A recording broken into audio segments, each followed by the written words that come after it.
You know, you know. You know, you know. Ho!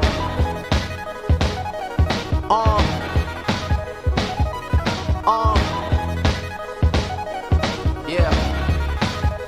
You know how the story go. You done shot my style, you done stole my flow. You done seen me out, you can snow hello. And you wonder why, man, you know. You know, you know. You know, you know.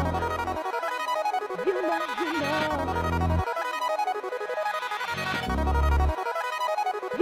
you know. You know, you know. You know, you know. You know, you know. Welcome everybody to the Luke Pipala Show with special guest Blaine Spires. How are you, What's sir? going on, bro? A lot of people don't know, but Blaine and I actually went to the same high school together freshman year, and so I've been following your career from afar, man. Obviously we were in the same lit class, Yeah. and so seeing you went to Bowling Green, and then now you're at Utah State. Could you just like introduce yourself and like tell everybody like a brief description of like who you are, what you do? All right, so yeah, my name Blaine Spires. Nice to meet everyone. Nice to make it to the Luke Pipala Show. Glad to see you doing something like this. So basically, I ain't nobody special. Blaine Spires, I graduated from East, here from Youngstown. Played football in high school. Eventually was able to make it to the collegiate level. Started off at Bowling Green State University. Started there for 2 years. These last 2 years, just entered the transfer portal. Now I'm be relocating to Utah Tuesday, playing football for Utah State in the Mountain West. And that's just a brief synopsis on who I am right now. So, tell everybody, like, just your story, essentially. Because I remember we were 13, 14, whatever age you are when you're a freshman in high school. And, like, I don't know. I'm not going to say that people would, like, disrespect you. But, like, I wasn't playing football my freshman year. But people on the freshman football team were like, oh, they would clown you, basically. So, like, how'd you get from there in that class, that lit class freshman year, to now you play football for Utah State? You're a Division I football player. Like, how'd you get? What's your story?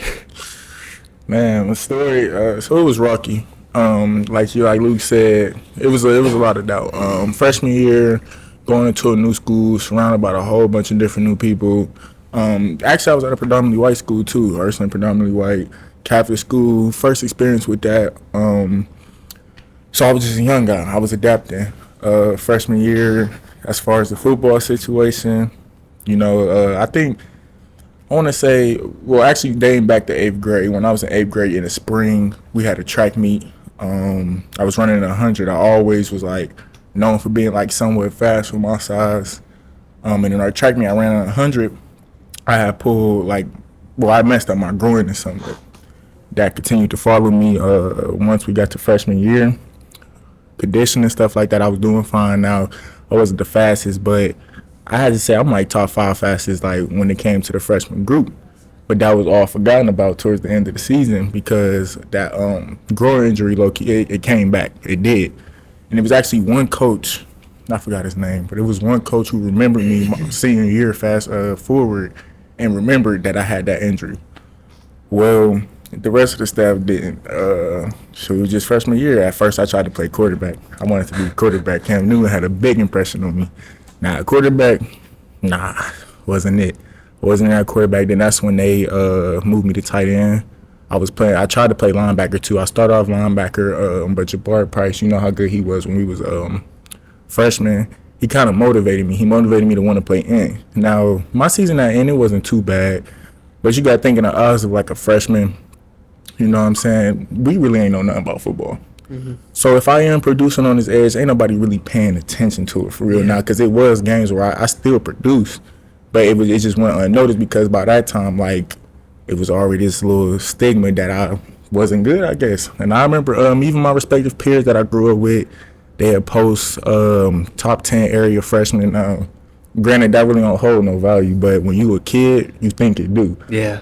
Older high school players saying who they think who the best freshman around is. I paid attention and stuff like that. You know what I'm saying? And I ain't never make none of them lists. And even still, like, it wasn't really too many people that believed in it. I know one person for sure, my mom, my sisters and them. That's really it. So then as time went on, though, I was childish. I will say, and that's a big difference from that year to now is my whole entire mindset, though. My mindset is completely different than what it was before. I had to get some confidence to me. And being a freshman, not knowing what to expect in high school, you know what I'm saying, it's easy for your confidence to get knocked down. There's so many people who say till this day they felt like if they had different coaches or this and that, they probably would have made it further, or a coach stopped them from loving their sport still. Yeah. That's just unfortunate. Well, fortunately, it wasn't like that wasn't a thing for me. I still believed in myself. Like I knew I could do something. So freshman season went on. Really wasn't good. I didn't even play in one JV game. I didn't play in one JV game. Didn't get invited to one JV game. And then we made a playoff run that year where we was a game away from state. Lost to Steubenville. And I remember freshman head coach. He selected basically who he felt would help the team in the prep for the playoff run. And I never forget, he told me, he was like, "Are you playing basketball?" I'm like, "Yeah." He was like, "Just go play basketball." I swear. Really? Literally. And you know how terrible I was at basketball. At basketball, like if I always say, if somebody watch me play basketball first, they'd think I don't have no athletic ability whatsoever. And that's what he told me, though. He didn't even want me there to help the team prep for the playoffs. So, you know, my confidence, it was shook at that point. Like, it was like, damn, I guess I really ain't in football. I just went on with it. Now I had troubles in school, though. After that first semester out there, I was okay. I was cool. Second semester, conduct grade dropped to like a 65. And that's when they put me on a contract. They put me on a contract, but I never abided by it. It is what it is. The rest of the following semesters or quarters, I never met the requirement. I always dropped down to an F for the rest of the year in conduct. I thought things were sweet. You know what I'm saying? I thought it was sweet because they never said nothing. Yeah. You know what I'm saying? But then sure enough, it was like June, like mid-June. It was a couple weeks in, we about to start lifting for football. I come home, my mom like, "Fat, come here." I'm like, "What's up?" She like, "You got kicked out of school." Whole argument. She upset. You just imagine how a parent would feel if you get kicked out of school, though. Yeah. For some BS. So that's just basically what that was. So she, understanding, because she did a good job. She tried to keep me away from schools because she know how I am, like how adaptable I am. So she tried to put me in the best case scenario possible. Ursuline was known as one of the better schools, Ursuline and Mooney. Truth be told, I was going to go to Mooney, you know what I'm saying, but I ended up picking Ursuline and then went to Ursuline. So she, you know, she was highly upset. She said, "Go see if a coach can help you out, blah, blah, blah." So I go up there. Louis Del Cole, he was there. I forgot who else was there, but I remember Louis. And he was there, and I'm telling him what happened. I'm like, I just got kicked out. I'm trying to talk to Coach Kemp, the actual head coach of the whole team. Yeah. He wasn't there. I texted him. I called him. He didn't respond. I tell Louis I'm in the weight room because I was about to start lifting, and I told him, like, basically what happened. And I leave, like, after we done lifting or whatever. I think I went, because you know that little walkway, like where the drive thing is, right in the middle. I was standing on them steps right there. So when I was standing on the steps, like, they was in the hallway talking, but they couldn't hear me. Like, they didn't know I was right there. Yeah. And I remember them telling me, like, "Yeah, Blaine just got kicked out." Then the freshman coach, I really don't even remember his name.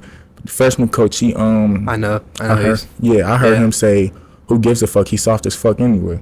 Really? I swear, I cannot make this up. That's what he said. I'll never forget that, ever.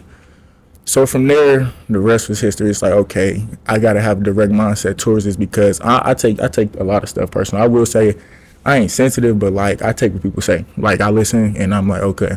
Yeah. So after that, it was just a hunt for a new school. And then on top of that, I feel like having trouble, like, with school, it put me in periods where I was extra locked in. You know what I'm saying? Because I always knew that I wanted to do something better, like in high school. That's one thing I will say. I knew I wanted to, like, leave the city. I wanted to move out of Ohio. I wanted to do something. And I always knew that. And them times where, like, I fuck up big, getting kicked out of school is like, it always put me in a period where I'm just super locked in every single time. And, you know, in the prep, trying to figure out what school I'm going to, it was between Valley Christian and Mooney. Now, I ended up picking Valley Christian off of my own comfort. I picked Valley Christian off my comfort because I went to school with so many in them at elementary. I knew a lot of people there. I didn't do my research on the football team, though, I will say. So then when I made that decision to go there, it was final. And then I remember the WKBN previews came out. That's when I realized Valley Christian was like losing a lot, getting a lot of points scored on them. But shoot, I'm here now, so it's like it is what it is. Yeah. I will say one thing, a big thing Valley Christian was good for was regaining my confidence though. That confidence that I had lost due to like, you know, the doubts people had in me at Ursuline, making jokes, saying this and that.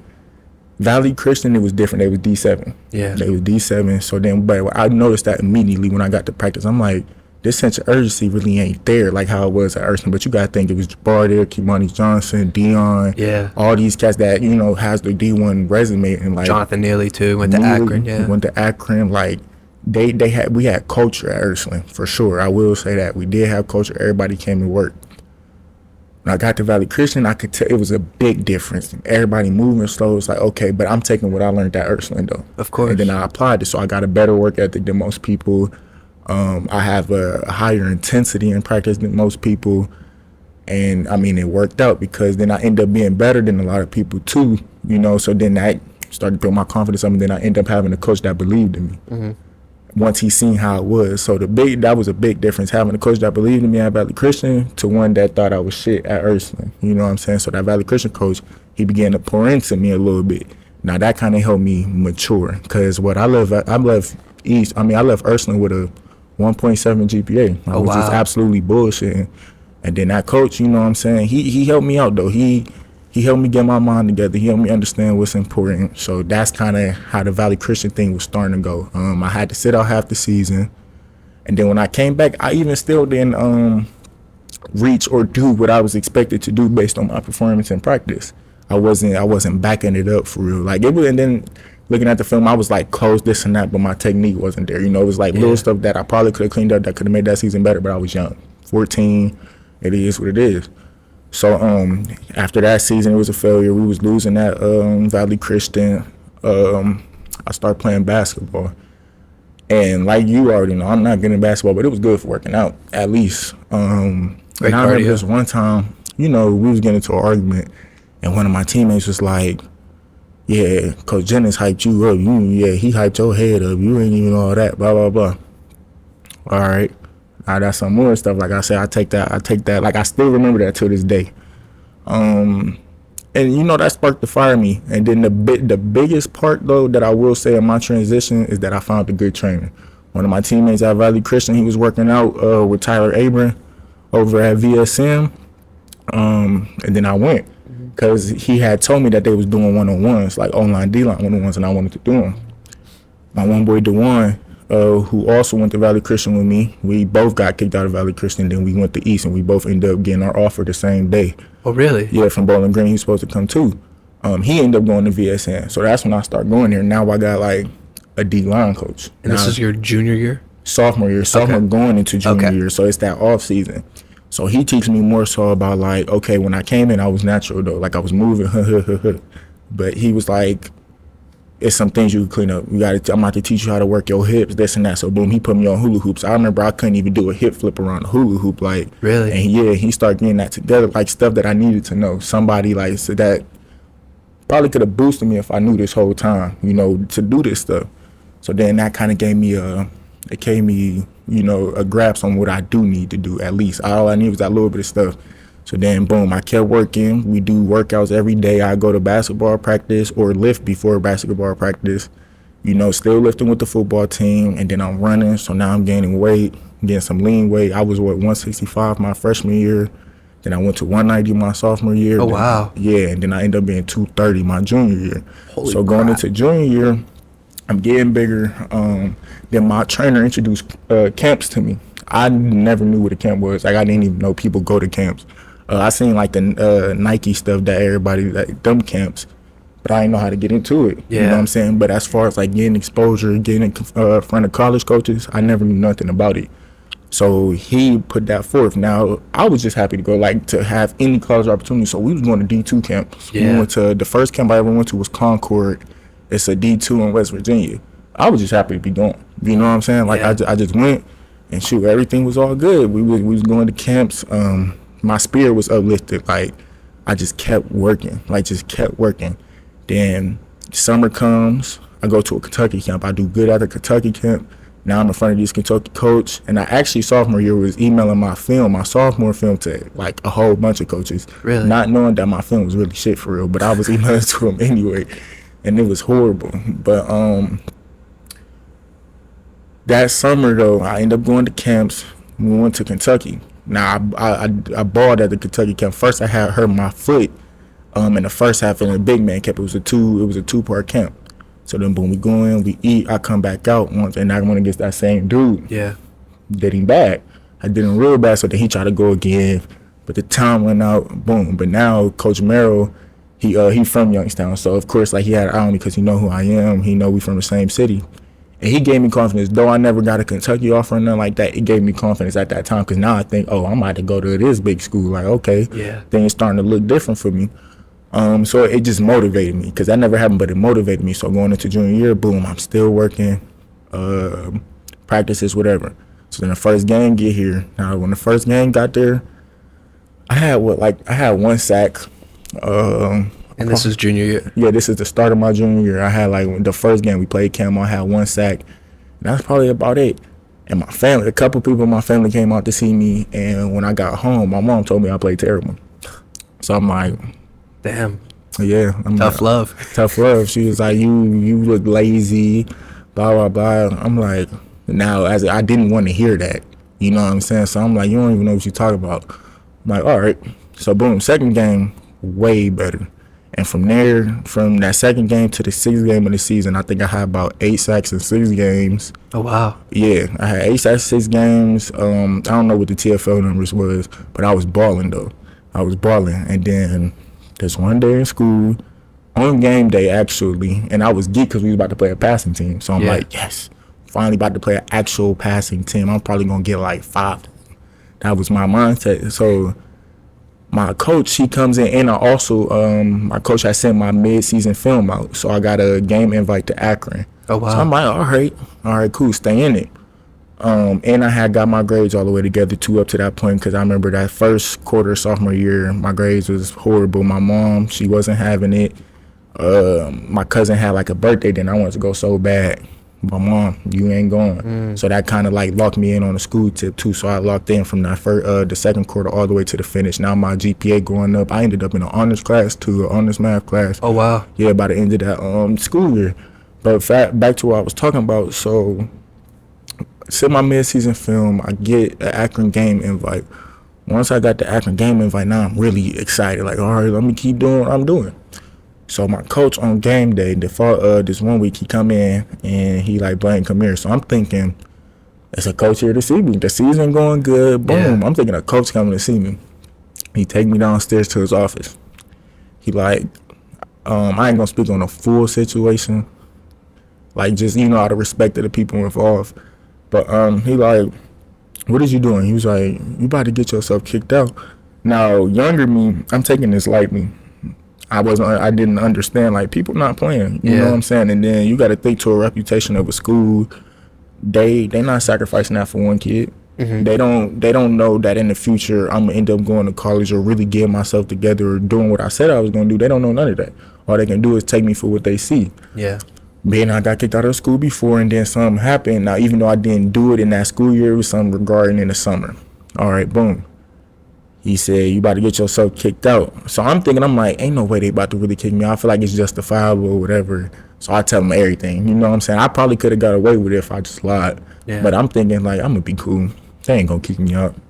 They kicked me out. Sure enough, they kicked me out. That was my last day in that school. And actually, the dean, he lied on the report. He said that I told them that I purposely did something. I'm like, I never said that to you. And my mom was right there, too, so she wasn't having it because she knew that was a lie herself. Yeah. But then me, I had a little attachment to that school. I like that school because, like you said, Ursuline, they making fun of me, this and that, like, to feeling accepted at Valley Christian. It was like, I'm not trying to leave this school. I like this school. Yeah. So they gave me all these crazy requirements. You have to come meet with the dean once a month. You have to go see a Christian counselor once a month. And you have to maintain a 3.0 at East, and you can't get into a fight at East. That's what they told me. So I'm like, at first I was all for it, but then fortunately, when I got to East, Coach Christian Mill, he was a very notable coach at Mooney. Coach Kevin Collar, he had his run at Liberty, took Lynn to Warren, turned Warren up. Coach Brian Merrill, he got all the connections. His brother, the Mooney, they whole staff, they coachable. The whole Kentucky staff went to Mooney and stuff like that.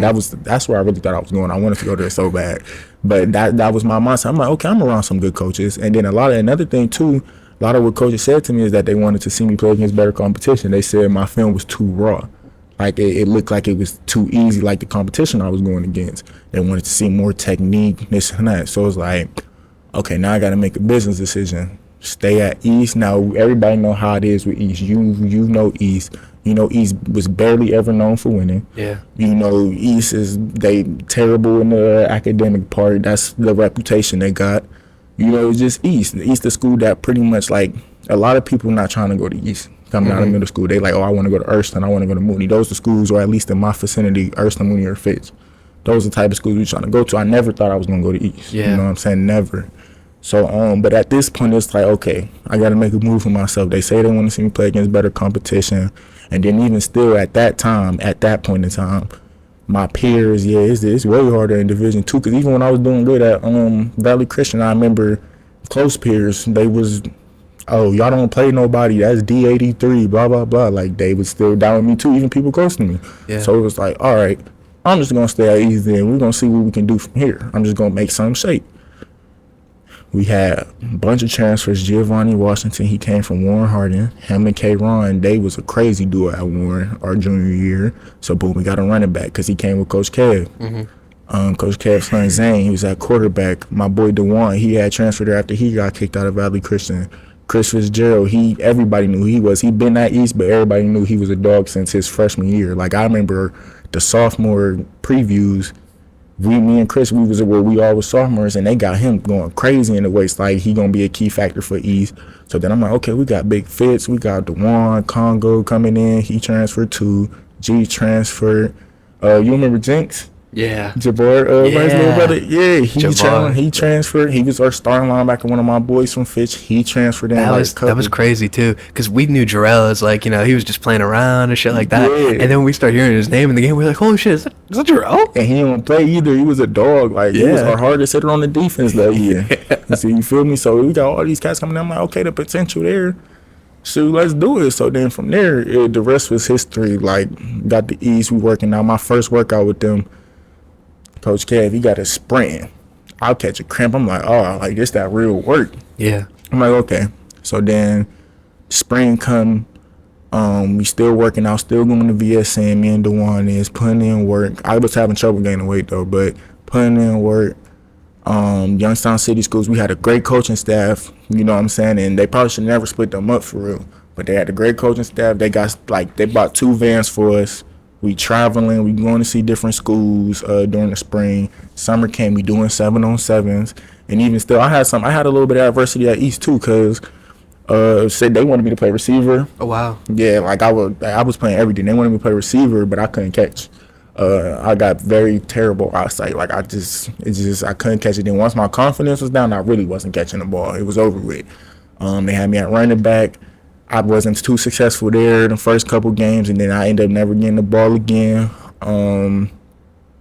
It was just a slow. It was a slow start. Like it was decent, but it was slow. Like it just wasn't what the expectation was for me. But over the summer though, we still grinding. I was going to camps, and I singly all right. So boom, it was Robert Morris. I remember they was like one of the major ones like recruiting me. That was D1. So I was like, okay, like I'm getting excited. I'm hoping they offer. Met a couple D2 coaches. They always kept in touch. Friends University was my first offer. They was offering everybody. And they are an NAIA school. I sat on that to the end of my senior year. But into it though, like Boardman game, we ended up playing Boardman. No, actually it started after the camps. Coaches coming to see me. I remember they came to the Steubenville scrimmage. Out of shape, Steubenville dogging us. Like they went crazy. On the second scrimmage, it was better. So the coach like that game was better. It was this one coach that followed me the whole season and never offered me. And then they came back like this January when I was already committed to BG and was like, are you still interested? No. No, dude. Like, no. Y'all played with me the whole season. Yeah. So then, first game come though, we with the new team. You know what I'm saying? We out east, we was grinding. Like, we was grinding. Great coaching staff. They had the right mindset to put forth to us. Like Coach Kev, like I never, like his mindset, like it's crazy how he can get a whole bunch of the inner city kids to really lock in on football. Like he's special. Like he got everybody locked in. So everybody was coming to workouts every day. Everybody was working out every day. He had everybody in line. He's a leader. He's a leader, like a real leader. So we was grinding. Then that first game we played Boardman. We lose 20-6. Everybody. I was there. Was you there? Yeah. Everybody same old East. They not good. Blah blah blah. Same old East. All right. Don't talk about week 2 Yo, yet. you know what's coming. You know what's coming. So, okay, the other side of that, we, obviously I played football for Ursuline too, my sophomore, junior, senior year. And so, you know, we thought, okay, we're going to play both these teams. We're going to play East week 2. Mm-hmm. So, you know, let's scout them, you know? So we were there and you know, sure enough, we thought, you know, same old East. Same old East, you know, because we had previously. I mean, we weren't good. So after you left, we went 3-7 my sophomore year, and then we went 2-8 my junior year. Mm-hmm. But we always beat East. So it was like that whole thing of, oh, you know, well, we're still gonna, you know, we'll get a win, at least one. And so we had lost to Benedictine. Like I said, flip side. We're senior year, we lost to Benedictine bad, and. So, you know, everybody's like, okay, shit, you know, we actually, like, shit, you know, the season could be done. And everybody, like, all the seniors in the back of our head, we're thinking, like, leading up to, like, the East game week 2, like, if we lose to East, we suck if we lose to East. And, so, you know, everybody went hard. I think we went hard that week. And, well, sure enough, we lost. Yeah. Y'all lost, for real. It was bad to say the least. I'm not gonna lie. So, like you just said about East, I remember freshman year too, because you didn't play freshman year. Mm-hmm. Freshman year, we got East. Like he said, everybody beats East. Like everybody beats East, and that's what it was. So I remember they started letting freshmen in at the end of the game. They did not let me in. I went home. I was so mad. I was crying. I ended up getting to an argument with my mom and sister because I was so mad that I didn't get in the game, that East game. But this is how they used to treat East, though. So everybody treated East, put the freshmen in. So then senior year, like I said, we lost to Boardman, same old East. And then we come out, we play Ursuline. Now me, you know, I have hatred for Ursuline because how they was doing me, though. So, you know, that's there. And we come out, sure enough, I think it was like, I can't even remember every detail of the game, but I know, like, we got off to a hot start, though. It was like, yeah, like, and then we in the sideline. You know how it be during the game. It's like, okay, you get a feel for your opponent. We knew. Like, we knew a couple drives in, because our defense was crazy. A couple drives in, we knew, like, okay, yeah, they can't fuck with us. They can't. We couldn't. They can't fuck with us, but this was big for us. Like, I was big, because that season at East, that was, like... It was amazing because it was just based off the reputation. Yeah. Weren't you running the ball? Yeah. I remember. We were like, what the fuck? What? He's running the ball? Yeah. I had to tackle you. Yeah. I had a nice little run. My coach he got on my ass about that. Coach Kev, he like, why you step out of bounds? You supposed to run through him. My fault, coach. Following play, it was another one. It was opening, but I missed it. Bad vision. I didn't hit it, and I probably could have scored on it. I remember that. But yeah, that Ursuline game, it was big for us though. Like East, like the whole team, it was big for us. You know what I'm saying? Especially like people that's involved with the city too, because everybody that's involved in Youngstown know East suck. Yeah. And everybody that's involved with Youngstown know Ursuline beating East. Like Ursuline gonna beat East. It's not even a question. So then that kind of opened a lot of eyes. Though it was like, okay, maybe they can do something. But Ursuline falling off too though. So is they really good? So then 2 more games where we play Lakeside, we beat Lakeside, we play Niles, we beat Niles. Now we on a 3-game win streak, something East ain't seen in years. Yeah. And everybody was geeked about this win streak. So what that put us at 3-1? 3-1. But my season's still like a little slow though.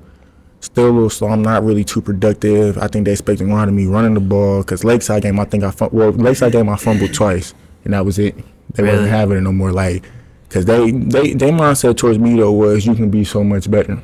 That's kind of what it was. And then like I never like took nothing to heart at that point in time. Yeah. Because I knew they still believed in me though. It was that tough love, just like Yeah. you said about your mom. Yeah, it was that tough love. Like, Yeah. okay, I knew they believed me, and then on top of that, I had a season before this. I know I'm good now. At Ursuline, it was more so like, you know what I'm saying? Like, and even still at East, one of our freshman coaches, he ended up coaching me at East. You know what I'm saying? He loved me now. He loved me now. I still ain't forget though. Of course. But that Ursuline game did do a lot. Then when we went on that little win streak, we ended up playing Fitch. Fitch was 4-1, 2. They was eating. We had like 5 delays though, so the game. Oh wow. Yeah, it was horrible. We kept getting delayed. Like all the hype we had, cause a couple of my guys played for Fitch, so we geeked the play. Yeah. We ended up losing though. We lost 13-0. Oh wow. Yeah, 13-0. That was it. It was still relatively close. It was relatively close, and then considering like it was a play like, and then you could see it clear as day on Huddle. Huddle ain't the best film system, but you could see clear as day on Huddle. Yeah. That when you zoom in, so, that quarterback had fumbled. He fumbled for sure, and they was on their 7. Bobby.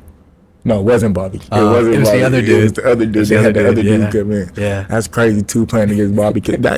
Bobby, he killed my quarterback dreams. I hope he be watching this.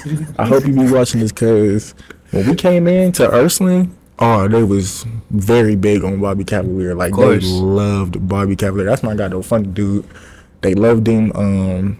And I'm like, I'm trying to play quarterback, but me knowing I really can't throw like that. I can't throw a tight spiral with Bobby in there. Like they love him. I'm like, so he another one who killed my quarterback dreams. But yeah, playing against him, that was fun too though, because he ended up leaving Ursuline, you know, former Ursuline guys playing against each other. And he was decent too. But yeah, we ended up losing to them though. But then what came after that was like, it was it. Because then we played Poland. Poland was like 6-0. They was undefeated or only lost 1 game. They was in the top 10 rankings that WKBN had just started doing. We dogged Poland. Like we did them so bad. I'm talking about during the game, these cats talking to me like, you guys are so good, bro. Like they just like saying stuff like that. Y'all big as shit. Like, cause our D line was crazy. And we ended up only beating them 10-0.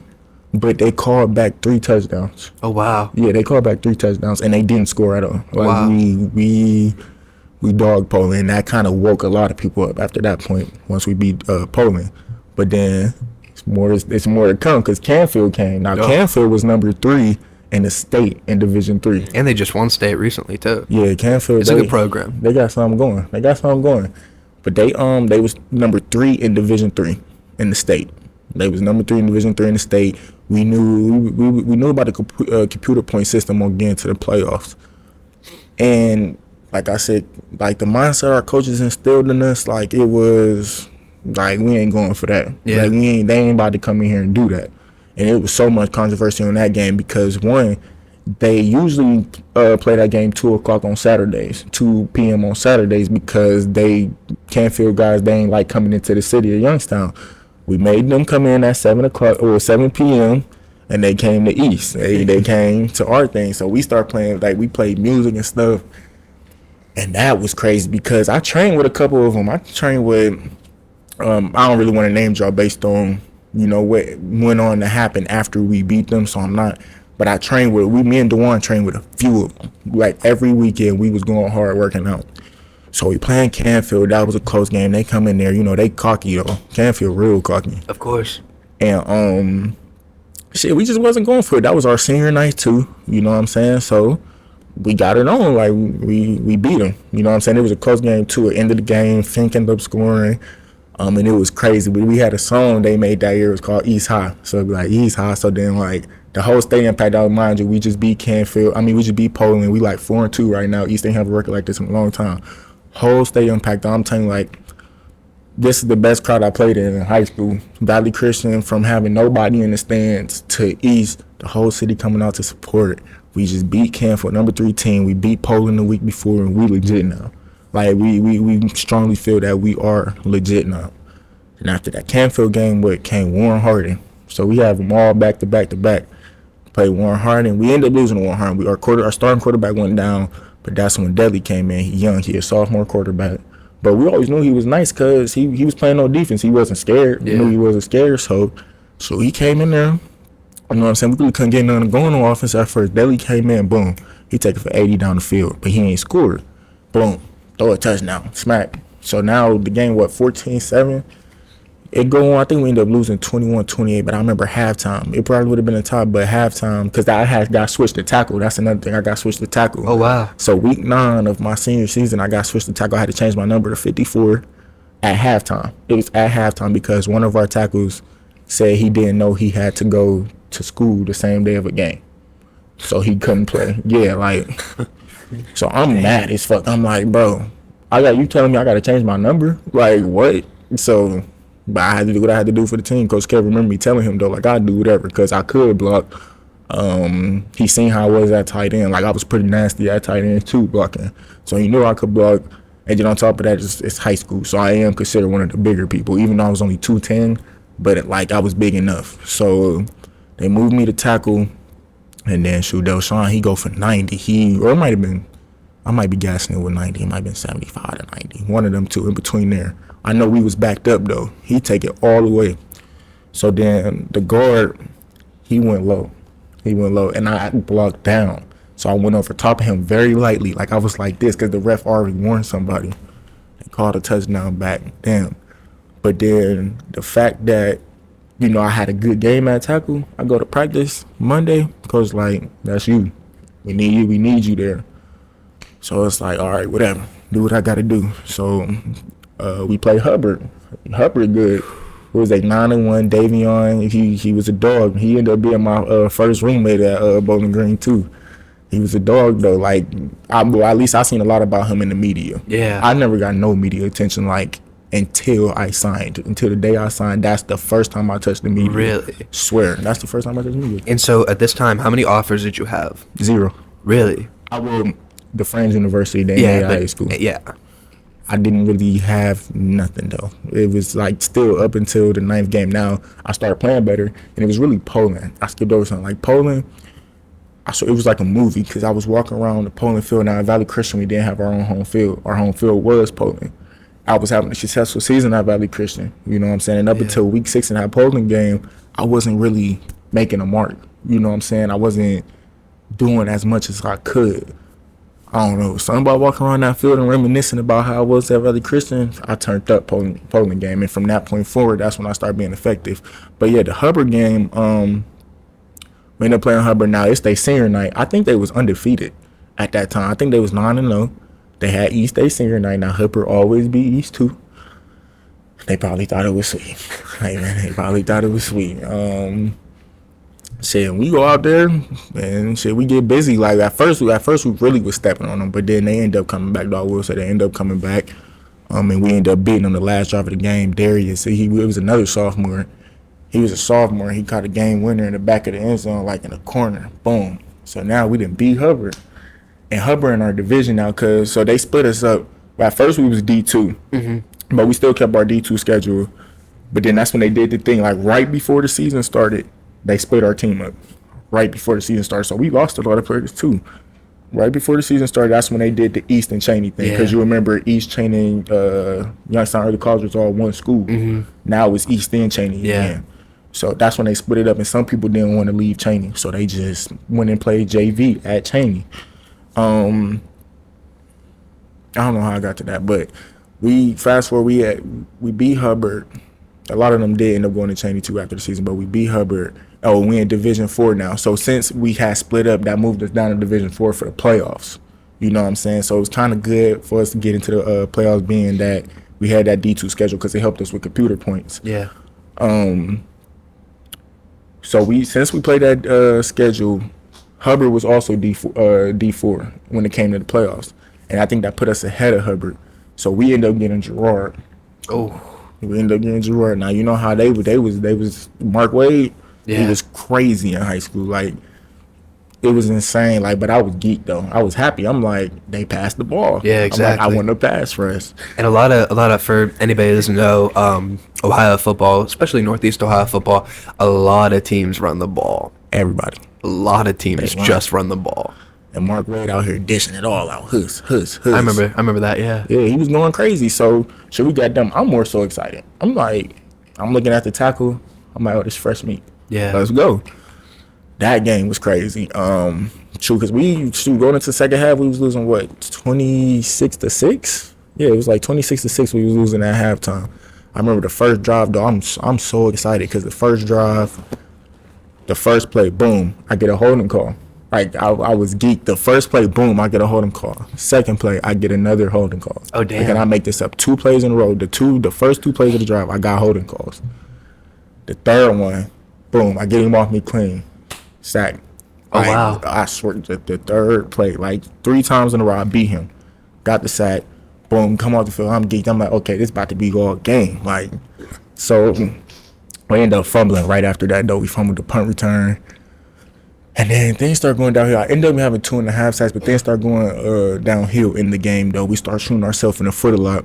Halftime, we go in, we down 26-6. The whole city came out to see us. They said it was people that didn't get in until like 4 minutes to go at halftime. Oh, wow. Because you got to think this East first playoffs in years. Yeah, everybody was about to show out. Everybody, yeah. So everybody came out and showed up because we are the city school, and this the first time we've been in the playoffs in years, like over a decade. So we get it together though. Like, you know, the leaders, we pull everybody together. Everybody out here coming to see us. We can't fold in front. We can't fold like this. We can't go out like that. So shoot, we come out, and it was fire. Like I'm talking about, we came all the way back. Fumble recovery on a punt. Fumble recovery on the punt. Well, fumble recovery on the punt. Fumble recovery on the kickoff, and then a muff punt happened, and then we kept scoring back to back. And then this one drive, I had came in on the stunt, moved the running back, but I kept chasing after the ball because Wade, he had washed out. Linebacker come up, he missed the tackle, but Wade, he like fumbling the ball, but I didn't realize this till I watched film. Yeah. But like even still, so I'm going after him though. I'm running from behind, and I chase him. I hit where the ball was at. He fumbled. We get the ball back, bro. This shit felt like a movie. Like a movie. Like a movie. So boom, we good now. I think we was up like 33 now. We might have been up like 32. Might have been 32. We was up or something, but we missed every field goal that game too. Damn. Like it was like if we made those field goals, we would have won. But we missed every field goal, so we might have had like 32, and then they end up scoring the last drive, like the last drive of the game. We shut them out the whole second half, and they scored the last drive of the game. That was heartbreaking. Because it was a crazy comeback. When East ain't been in the playoffs in years. We was grinding for that all year, but now the season over. You know what I'm saying? I wish I could have got that more film because I got good film from that one playoff game that kind of helped me get to school. Yeah. But yeah, after that second half of the season though, that's kind of what worked for me. It's like, okay, I start producing, like I'm starting to put stuff on film. WashU came in like a week after the season ended. They offered me a half scholarship. They said you can stay at home or whatever they was trying to do, and then we'd pay for the rest. But they tried to offer me a half scholarship. I'm still weighing on my options. Yeah. So then D2 schools came in. Truth be told, I planned on going to Notre Dame College. That was probably gonna be the school I ended up going to. That's in Cleveland. Yeah, that's kind of what I was set on, because that was the first D2 offer. They came in, they offered, then Tiffin offered, then Finley offered. Them D2s start coming in. So it's like, okay. In my mindset, I really wasn't tripping though. Like I wasn't tripping that I didn't have this person offers or that person offers. I never compared myself to nobody. I feel like that was a good thing about my mindset in high school for sure. Or my mindset period. Like I never compared myself to nobody. It would be easy to say, oh, how he get this offer and not that? How he get this offer and not that? But it was what it was. I just wanted to go to school. You know what I'm saying? Because it was like the way I got kicked out of 2 high schools. You know what I'm saying? I got kicked out of 2 high schools, so it's like, I just want to get to school. I got to do something. So, and like I told you before earlier in the podcast, I'm like, I knew I wanted to do something better, you know? So my mind was set on going to my little D2s. I wasn't even tripping. Like, yeah, I was cool with it. So, yeah, I was starting to become set. Then Coach Pelini, he coaching at Mooney now. That's the crazy part. Coach Pelini, he come in. Actually, somebody from Bowling Green was texting me before. Like, they text me, then they just start responding out of nowhere. Because I remember I seen Davion get the Bowling Green offer during the season. And they start responding. And then I end up going to see a coach because we lost. We went out first round. I met her with DJ Gomes. He was a DB coach at Bowling Green at the time. I met up with him at the Hubbard and Girard game in the playoffs. They ended up playing each other in the playoffs. And he wanted to see me there. I had my Timbs on. He like, how you gonna wear your Timbs? Blah blah blah. I'm like, I wasn't even this cold. Like, what? Because I was new to like all the recruitment stuff. I ain't know people really do be coming in with Timbs on trying to make themselves look taller. I wasn't doing none of that. Like, I was just oblivious. I was just doing whatever. So then that kind of gave me hope, and I stopped hearing from them though. So it was like, it is what it is. I ain't really care. I'm like, okay, well, they playing. But then Coach Blaine came, though. He ended up coming to the school, and that's when he explained to us that Bowling Green was going through a coaching staff change. And he had to bring me back up to the new coach, Scott Leffler, and that's when he said, he told him, like, go get him. So then me and DeJuan, you know, being we both got kicked out of Valley Christian, we grinded together, we was geek, like, so we in the office, we like, did we just get an offer? Like, does that mean we officially? So I text him, I'm like, did we officially get offered? He's like, yes, you have officially been offered. That's sweet. I'm geeked. I'm like, oh, we D1. I'm like, we D1 for real. Like, so I'm like, the rest was like history because truth be told, more schools start coming in though. So then, and you know the crazy part, the freshman coach from Ursuline, he was a cop. Yeah. He ended up being a cop at East this one day, and UConn came in to see me. So UConn come in to see me. I go and I see him. I'm not saying nothing to him. Like, I see him. I keep going back to where, you know, the coach was. Was it the old one or the young one? It was the old one. Oh. Yeah. So it wasn't the head coach for the entire Ursuline, just the freshman head coach. Yeah, I remember him. Was they all family? So there were two of them that are cops. One played quarterback though. Yeah. Is he their family too? Oh, no, different. Not the, okay, so I know who you're talking about. The one who played quarterback? Yeah. Yeah. He's not part of the family that is a cop. He was the son of the head coach. Yeah, exactly. Okay. Yeah. But yeah, the dude that's a cop though, I'm gonna just consider him older. Yeah. I feel like he is. Yeah. So he was in there. UConn coach came in. UConn coach leave. I walk out. He like, hey Blaine. I'm like, what's up? He like, how you been? You looking good? I'm like, yes sir, I've been good. He like, who in here to see you? I'm like, UConn. He's like, oh, that's very good. He was like, good for you. I'm like, yeah. Just walked out of there like. You always kept it in the back of your head though. Bro, he played a big part though. I will say you motivated me for sure. You motivated me for sure because you know what I'm saying. You shot my confidence down. Yeah. As a youngin, like I was young. You know what I'm saying. You know how it be when you're young compared to now, and I'm still young, but like you know how I was even before though. Yeah. You know you don't really know too much, and you more than likely to listen to the people. You know, like them. Like you more than like listen to your coach. If your coach telling you ain't good, you damn near gonna think that shit. Yeah. Or at least if you don't got nobody at home, like of course I got my mom telling me I'm good, but that's it. Like I want somebody like that seem at least to me, I feel like they know what they're talking about being at their coaches. Yeah. Everybody I was involved with, none of them was coaching football and none of that. So I'm thinking like, okay, am I not good? You know what I'm saying? He shot my confidence down, but in the small glimpse from the turnaround from my freshman year at Ursuline to then, one I would say the most important thing is believing in yourself. Like you got to really cut everybody out. You have to, like, because most times people don't say things how you see it at all. Like say you're doing your podcast right now, somebody could say they don't like your podcast. They have. Exactly, but they don't see things how you see it. And then who's to say you start getting millions of views on your podcast, then they're gonna be like, but you seen it before they did. That's the thing about critics. You just can't listen to them because what you see for yourself and the way you see it and the plan that you have it for a reason. If you see it working this way, do it. Yeah. Don't let nobody come here like, oh, no, that ain't gonna happen. Because they not seeing things how you seeing it. Mm-hmm. You know what I'm saying? Even with, like, say, for example, like with my brand. I had people tell me they don't like the name of my brand. Like, I don't care, though.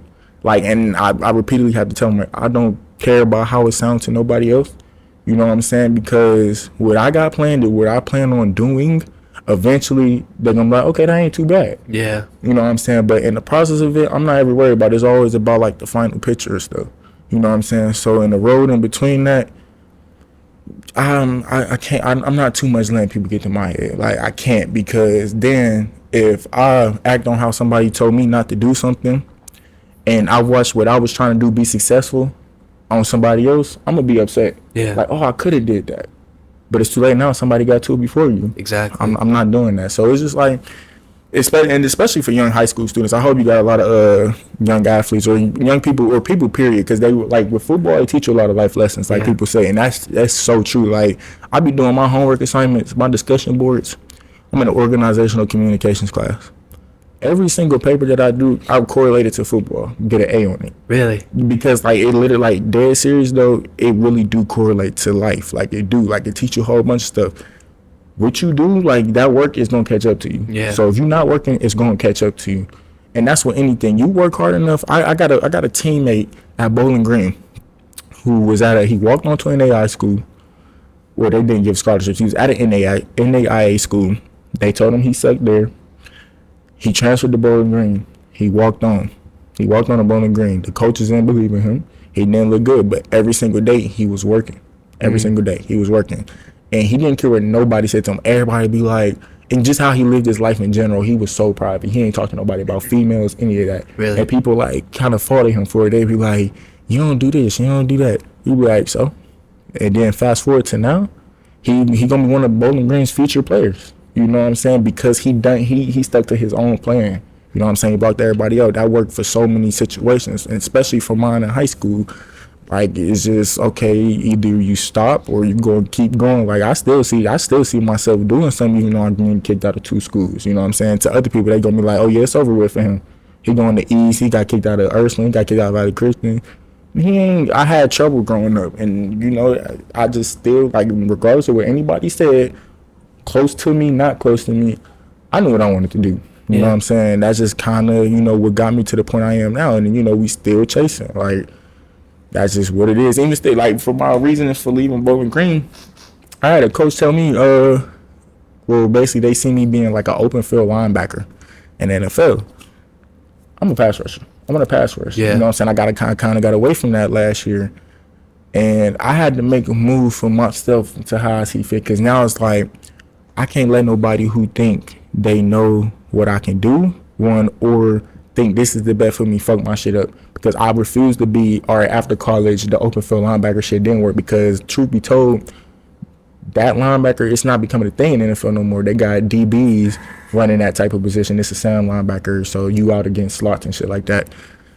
I can't let nobody, like, I'm going to be upset if I get out of school, right, and things didn't go how I expected them to or how I want them to, and then I'm just like, dang, I should have not listened to him. I should have just, I should have just left, or I shouldn't have left. I should have stayed there.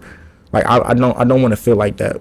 I said that backwards, that I shouldn't have left. Mm-hmm. So if I would have stayed and tried to do that position thing, I feel like I would have got played again. You didn't want to have any regrets. Didn't want to have no regrets. So it's like, okay, I feel like I sense there need to be a time where I bet on myself. You know what I'm saying? Because like I said, getting kicked out, how them trouble moments like brought me to extreme focus. When I got kicked out of Valley Christian, I went to East. I didn't talk to nobody. You know what I'm saying? It wasn't against nobody. That's because I was uncomfortable, though. I was just so uncomfortable because I'm like, damn, I'm fucking up. Like, I can't let that happen. So I'm in school. I'm breathing and stuff. Like, I'm doing whatever. Like, just to myself. So then with this situation and, you know, what I'm trying to do now, that's kind of what I had to do. Like, get by myself, you know what I'm saying? Now I'm moving all the way to Utah. I was homesick at first in college. Oh, man. Like, when and I'm only 2.5 hours away. Yeah. And that's what I feel like a part of that though is because I didn't really know what to expect at college. I'm a first generation college student, like straight out of high school at least. Oh wow. And nobody had no memories to like share with me about how college is. So I didn't know what to expect. Didn't really too much care for it. Like I wanted to be at home. Every weekend I was going home. Every weekend I was just going home just because I don't know, I wasn't comfortable up at school. Like it was a whole different environment. But as time went on, I will say it expanded my horizons. You know what I'm saying? That's a big part. You know what I'm saying? That's something that's affecting my life right now and decisions I'm making, like expanding horizons and stuff like that. When I got the BG though, it was tough. You know, I lost my grandma. Well, found out she had cancer in February. We lost her in June. Like my first week there, came back, my grandma passed away. I was homesick, and then come to find out I was ineligible for that first year. Really? Because the team's recruiting coordinator or somebody like that, they messed up my transcript like report. So all I needed was a half a credit. You know what I'm saying? And I could have got that because while I was at East, we was in school till 4:30. I hated it. So Really? then, yeah. So for the remainder of my junior, yes, 4:30, bro. Remainder of my junior, we had to get up to like 9 though. So that was cool. That's So not bad. the rest of my junior year, I realized I didn't like it there. So then for senior year, I ended up being able to set classes up at YSU though.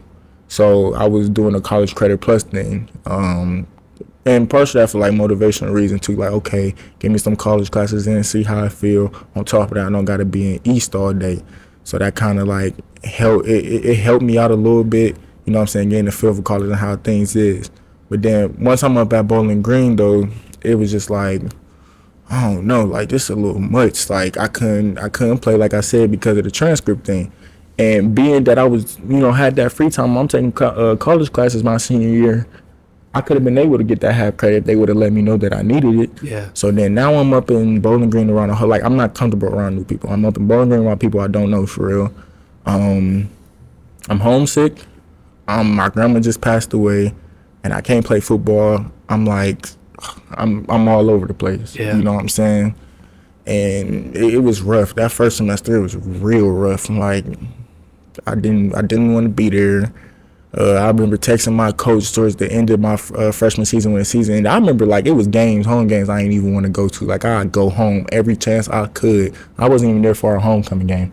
Really? And then knowing I know about college now, like why would I miss the homecoming game? Like I was tripping, but I didn't want to, I wanted to be home. And then once I like kind of got a sense like, okay, this ain't it.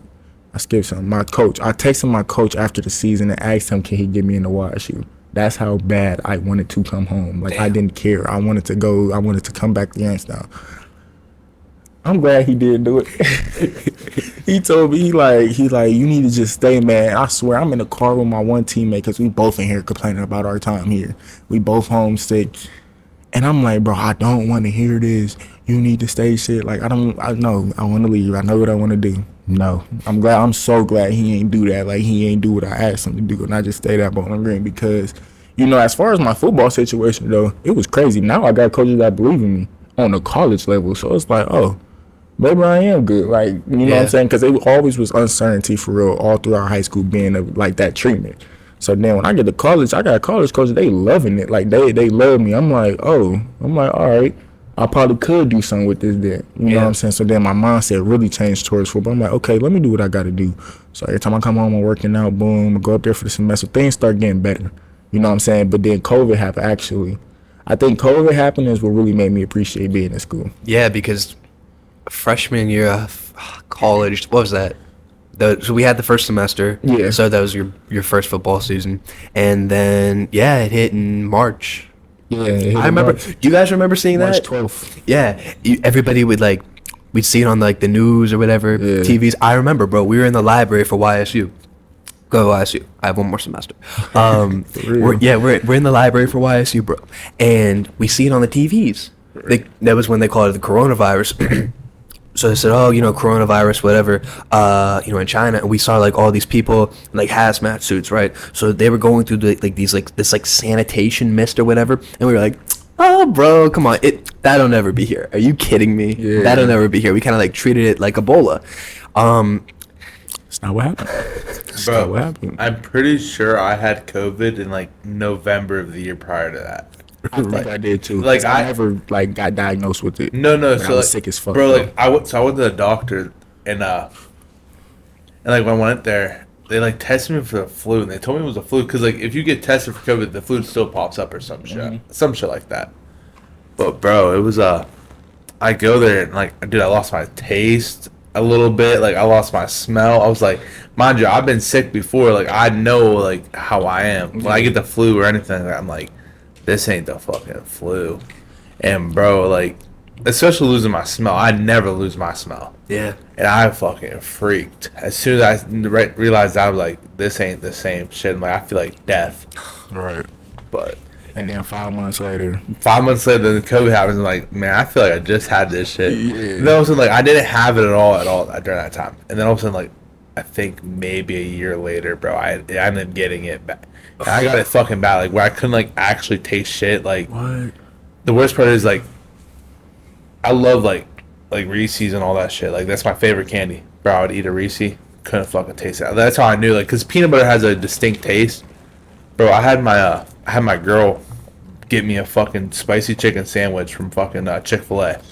I cannot do spicy shit sometimes, bro. I'm like, damn, I can't taste this. All of a sudden, the fucking heat kicked. Like all of a sudden, my mouth was on fire. I didn't taste nothing, just the fucking heat. So Like you still felt it, even though you just fucking felt the shit. It was bad. COVID. That's crazy. My cousin's wife, she hasn't had her taste for about a year and a half. Bro, a lot of people hasn't got their torture. taste back. Some people haven't even got their smell back. That's torture. I lost my taste and smell. My girlfriend's not gonna like this, but whatever. I was on a date. I was on a date with this girl. We went to BJ's, whatever. And I got so excited because like I got this chicken chipotle like salad, this meal.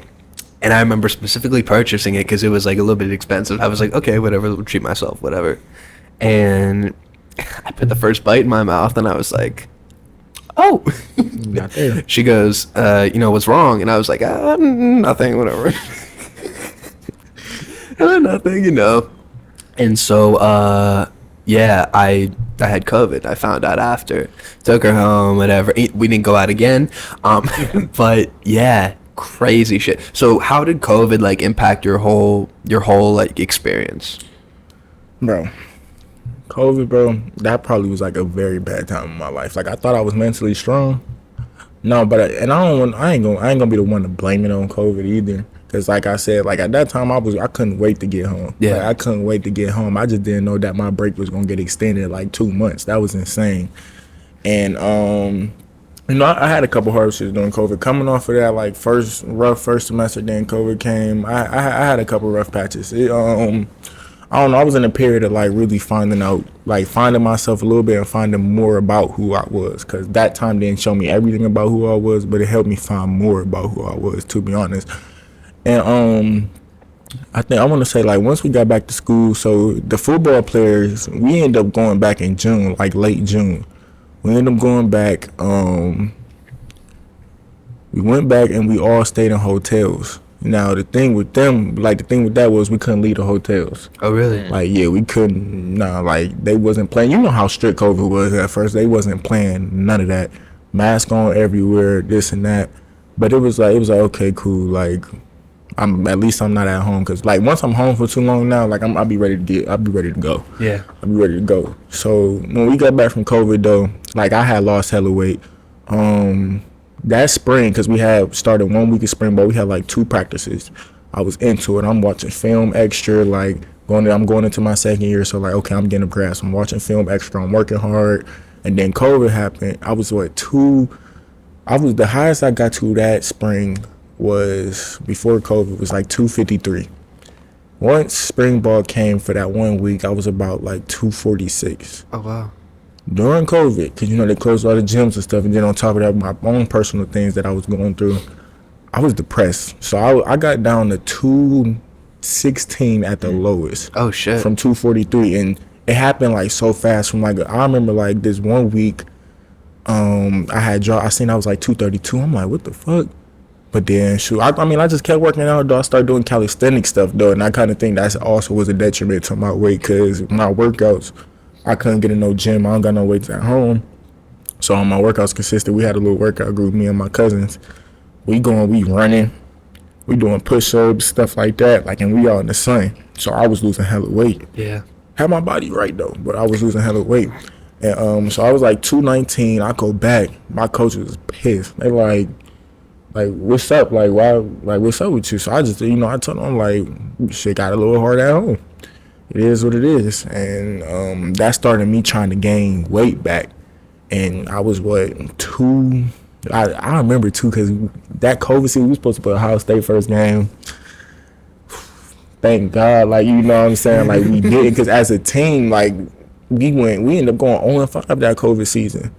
So if we play in Ohio State, it was going to get bad. I was excited to play them, though. Don't get me wrong. Of course I wanted to play Ohio State. But, just on the reality scheme of things, too, once I played against the MAC competition in the COVID season, understanding, I'm 220, 225. Going against them tackles, like, I mean, I could still do some, but you know, it was gonna be a hard game for me. My body was gonna be fucked up. Of You know what I'm course. saying? Like, I wasn't ready. I was weak. I wasn't even doing 225 more than 15 times at that point. 220, not really there in the weight room. Like, it's a good thing, you know what I'm saying? COVID happened, you know, when it did, you know, because my body probably would have broke down in a real 12 game season. You know, they was trying to get that through to me, but COVID, it was crazy because it just, a lot of things ended up happening though. It was more freedom. It was, like I said, it was more freedom, but I started getting into things too though that I also really wasn't into, I will say. You know, I got to college for real based on not being like, not trying to be like everybody else. I wasn't doing the norm of like what my crowd do. Sophomore year, I stopped going to parties and shit like that, like, because I'm like, I'm not going nowhere until I get a D1 offer. Niggas call me corny for that too. People call me corny for that. Apologize.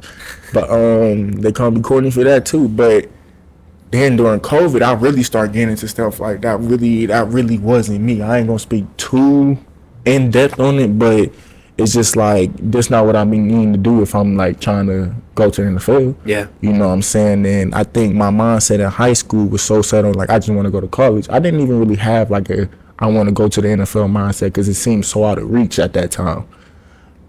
It don't no more, but like at that time it seemed so out of reach. So I never really thought too much of it. So COVID time, I'm doing whatever. Like with my group of people, now it ain't all the same group of people no more, but it was just like, it was so much of the wrong stuff, you know, to get into, you know. And I mean, I ain't think much of it on some young shit. Like, they understand that, you know, when you doing something, your life you gotta devote your life to it for real. Like, if you really serious about something, you gotta put that first in everything, you know. And then if anything you're doing outside of that interfere with how, you know, you doing your main thing, you gotta get rid of it. You know what I'm saying? I wasn't thinking like that. You know, I was thinking very, very immaturely, you know. But shoot, I'm freestyling this thing right now. Like, ain't nobody, well, I'm gonna say my mom, she in my ear, but ain't nobody really in my ear like, bro, chill out, like, what you doing? Like, cause my mom, like, she ain't know everything of what was going on, you know, but it was what it was. And you know, that led to some, you know, like, things happen. Like, cousin Randall, he ended up getting shot one night. We all was Really? at it. Yeah, Randall got shot. When was this? Bro, this is COVID. This is right before, and it's crazy because this is right before the COVID season started. So I remember we was about to start camp, and then we get this message, and they like, season canceled. So then camp, everything got shut down. So then for them months we were just working out, doing like OTA type stuff. Like, we're getting like shoulder pads, well, not shoulder pads, we're getting the spider and the helmet, and we'd just condition. Then we'd go do field work. Then, you know, the season got reinstated, the little miniature season. So then we had one little break before we go into camp. Well, it wasn't even a break because it was COVID. We wasn't supposed to leave, but I left anyway. Yeah. And yeah, you know, I was just out there with my guys for real, like, not realizing that, you know, this stuff don't align with what my dreams is and how fast things could have went bad. And we always out there. We always just having a good time. And then some shots went off. Everybody scattered. I get in the car with my cousin. He go around the block. They call him. They say Randall got shot. I'm like, my heart dropped to my stomach because they ain't say where or none of that. All I know is Randall got shot. Now, we always out there, and like, that could have been any of us. You know what I'm saying? And we get back. Randall, he cool. He got shot twice in his shoulder. He got shot in the shoulder. And he just bleeding. Police came, his mom came, all of that. It all happened fast. And I think that was another turning point in my life for real. Like, okay, like, you don't remember how you got here. You know what I'm saying? Just that fast. You don't know, that bullet could have been anywhere. Randall was standing right there. Like, where you're at right now, I was right here. We was all standing, I had snacks in my hand. And everybody scattered once the shots went off, though. You know what I'm saying? And it's just the fact, like, okay, you're not meant to be sitting out here posted. You know what I'm saying? Like, people respect you for what you do. Now, I'm not doing this for nobody, like, well-being. I was just doing shit. It's probably what I shouldn't have been doing, though. I probably shouldn't have been around this crowd. And if I was a couple steps over, you know what I'm saying, I'm taller than Randall, too. body proportion, you don't know what could have happened. One of those could have went straight to my chest. Yeah. Like anything, you know what I'm saying? It's like, okay, you're going to have to make some adjustments. You know what I'm saying? But before the adjustments came, that kind of my mindset too is like, damn, like, is that going to happen to me? You know what I'm saying? Like, is they trying to look for me too? Yeah. Because it was just like, what you going to do? You know what I'm saying? So now I'm at an odd, my head everywhere. Thinking about shit I don't need to think about. But the good part was, it's time to go back to school anyway.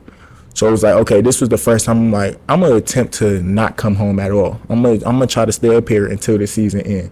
First game was November 4th. Camp started the first week of October.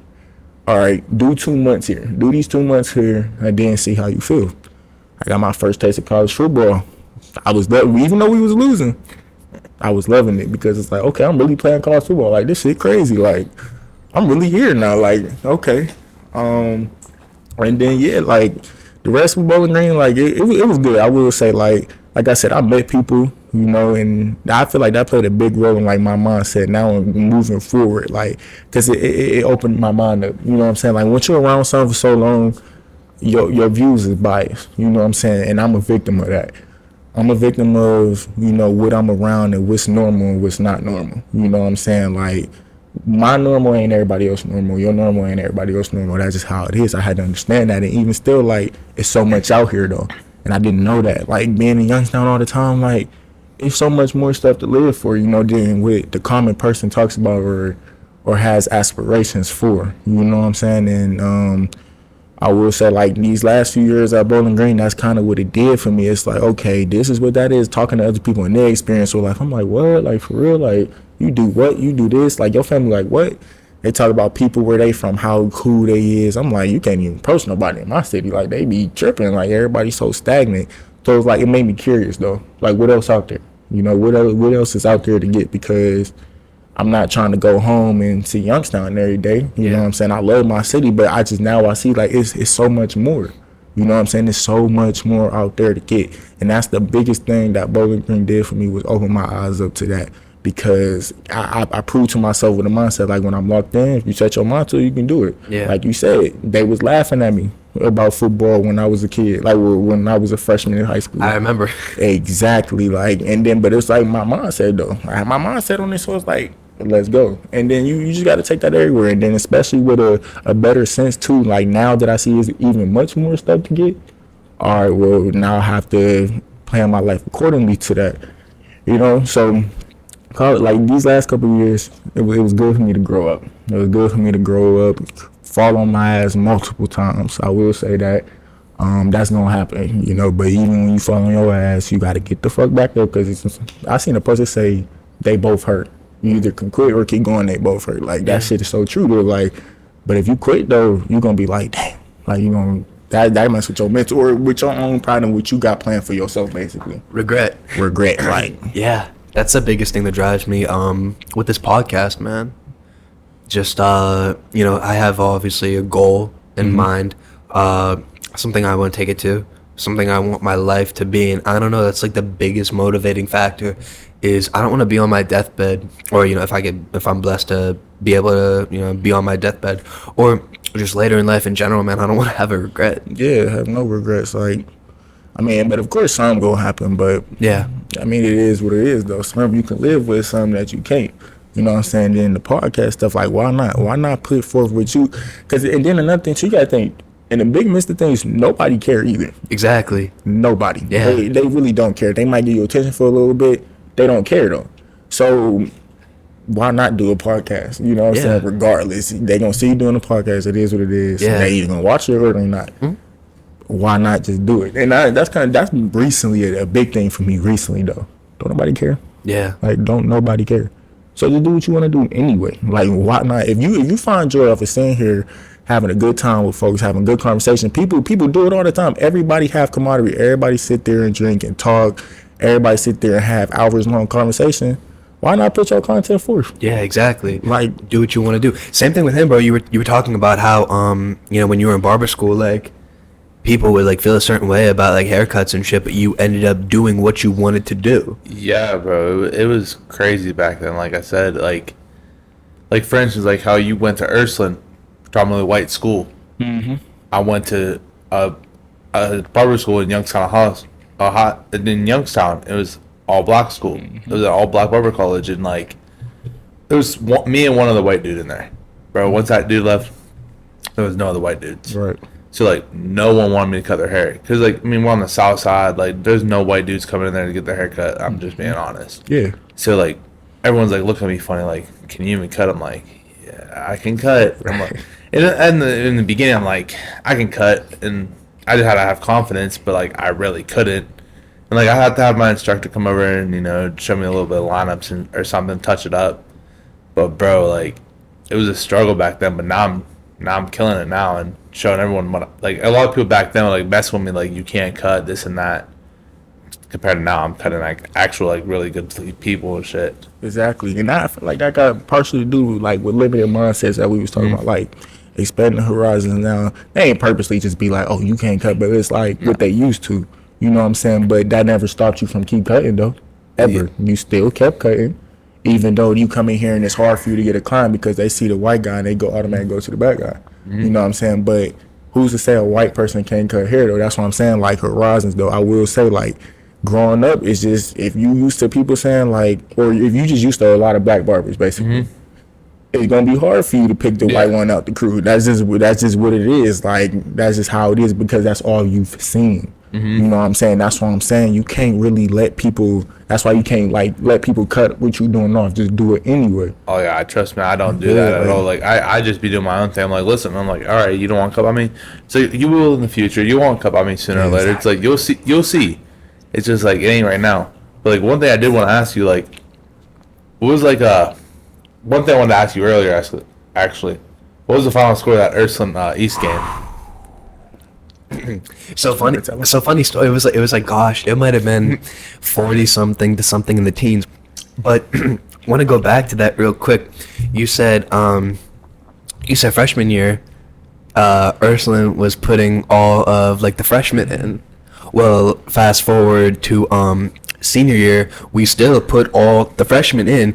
It was just for a loss because we were getting blown out so bad. Actually, you could kind of credit me, if you think about it, for that spectacular season because that was the first win for you guys. You're welcome. I mean, that's what you want to say. You're welcome. Now, granted, it wasn't exactly a close game. So it was a blowout, basically. Oh, it was a shit show. It was an embarrassment. I mean, for us, it was a shit show.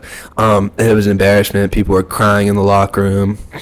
I think I might have shed a couple tears. I'm not gonna lie. Belts did you at least run Luke over? He did. He did. I played it off. You did. I played safety. So you did. I think you were wearing number 9.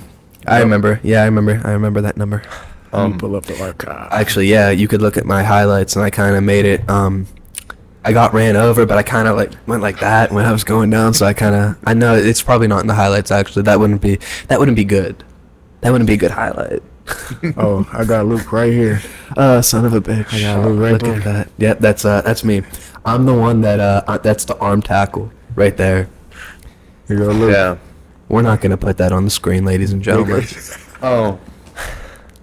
Another thing, like Yeah. now how you're like switching to UConn. No, not UConn. Utah State. Utah State. Yeah, so- my bad. Yeah. How do you? So like, how did that like play like a big factor? Like what all like entailed into that type deal? Like what all colleges were like looking at you in the portal, all that. and why'd you enter the portal? Too? Yeah, that too. So I entered the portal basically for like production reasonings. I feel like my season last year could have went a lot better than what it did. But granted, though, I also take accountability too, cause I ain't have my utmost focus either. You know, I could have been more focused. I was going through some things. My dad, he almost died last season, like the day before the EKU game. He was in critical condition. My dad got shot, he got shot 6 times. And I found out that morning, cause like, you know, I just be checking on the news site from time to time, and it just all happened that time I check on it. I see 45-year-old man on the west side, and it looked like his little apartment that he lived in. So I'm like, Nobody said nothing to me though, so I'm like, maybe it ain't him. But then I'm just curious, because I'm like, I'm pretty sure this is like right in front of my dad's house, and he's 45, so this is a little fishy. So I called my mom. I'm like, you talked to my dad? She's like, no, I haven't talked to him. Why? And I'm like, because this article says 45-year-old man on the west side, and it looked like his apartment. She was like, who sent that to you? I'm like, I was just on Facebook and I seen like the WKBN link and I clicked it and I seen it. And that's when she told me, she was like, that was your dad. She was like, they said he should be okay. I wanted to wait till after the game to tell you because I didn't want you not to be focused. But I just happened to run into it anyway. But I played with like a heavy heart that game though and shit. I mean, it was a cool game. I ended up getting a sack. I had a couple tackles, nothing crazy.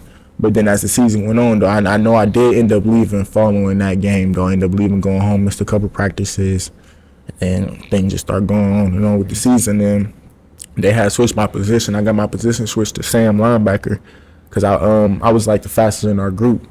And I mean, it's just like it seemed like a good fit because the 2021 season, actually, I was 225. You know what I'm saying? And I was still a little smaller than the person who was playing that Sam position. He was bigger. So then they swapped us. So I ended up like, well, he got hurt towards the end of the season. Then they was like, because our other Sam, he wasn't really ready yet. He just didn't know like the playbook and stuff yet. So then I just kind of figured it out fast. And he told me, he was like, we're going to need you to play some Sam because Bryce went down. I'm like, all right, I got you. That was for the last 4 games. So whenever teams getting 12 personnel or 13 personnel, I get moved over to the open field Sam. And I did decent, you know what I'm saying? I just did what I know I could do. And following that season in the spring, they said they was going to make the switch for me to Sam permanent. It was like, but you still going to play rush though, so you still going to be in the boundary for like personnel calls and stuff like that. So, because we're going to be a nickel a lot of the time, so you still going to play rush. I'm like, all right, cool. So then that spring, I'm not even pass rushing no more. Like in practice, I'm not doing no pass rush drills, none of that. I'm doing Skelly. Like they got me in Skelly, learning the defense, learning the concepts and stuff like that. I'm all for it, because I'm like, okay, I get to put open field film like out there, and I got line of scrimmage film out there. I'm like, if I'm trying to get to the league, it seemed like this is a good move. Show that difference in film. That ain't always the best bet though, you know what I'm saying? Because then my technique in pass rushing kind of fell off, you know what I'm saying? Because I've been crafting in open field trying to figure this out. I ain't played open field since North Catholic, 8th grade. Yeah, back in the day. And that's when I played safety, and you know how easy that was when you're younger. It's 8th grade. It is what it is, just run around. Yeah. So I was down for it though. I was down for the position change. But then the season come, a lot of teams ain't running them 2 tight end teams, like them 2 tight end sets no more. Most teams are running 11 personnel, so 11 personnel go by running back and tight end ratio. 1 running back, 1 tight end, that's 11. 1 running back, 2 tight ends, that's 12 personnel. So most teams ain't running them type of offenses no more. You know how like the older days, they pounding the ball. You watch the NFL, it's a passing league, it's getting faster, all of that. The team's not running that, so the same position is not required to be on the field. So it'd be times where like I get in first drive, maybe. Well, I will get in first drive, and then they call nickel personnel because they took that tight end out. Mm-hmm. Now I'm off the field, and now I'm rotating at the other position with 3 other players. I wasn't fucking with that. Like it's like, okay, like, cause now it's getting like, now it'd be times on the sound like I'm really pissed. Like it's like come on, bro. Like I need to get in the game. Like I want to get in the game. Like yeah. I'll be out the game. I get in for 1 play and be out for like 2 drives. You know what I'm saying? Because of the personnel shit. So it's like, all right. And as the season went on, I'm just like, it was too many times on that sideline where I'm like, I felt like I need to be in the game. Like I'm mad as fuck. Like I'm upset. And shoot, it just I kind of made up my mind. I'm like, all right, I'm gonna have to slide. Like it's like I gotta do what I gotta do. Like I was all for helping the team out. Playing Sam, I might have to be selfish in this decision. You know what I'm saying? I know what I can do. When I first got here, y'all had all high praise for my pass rushing ability. I had 2 coaching changes too, though. The one coach, that's when I was at with the D-line. I loved him as a coach. I love my other coaches too.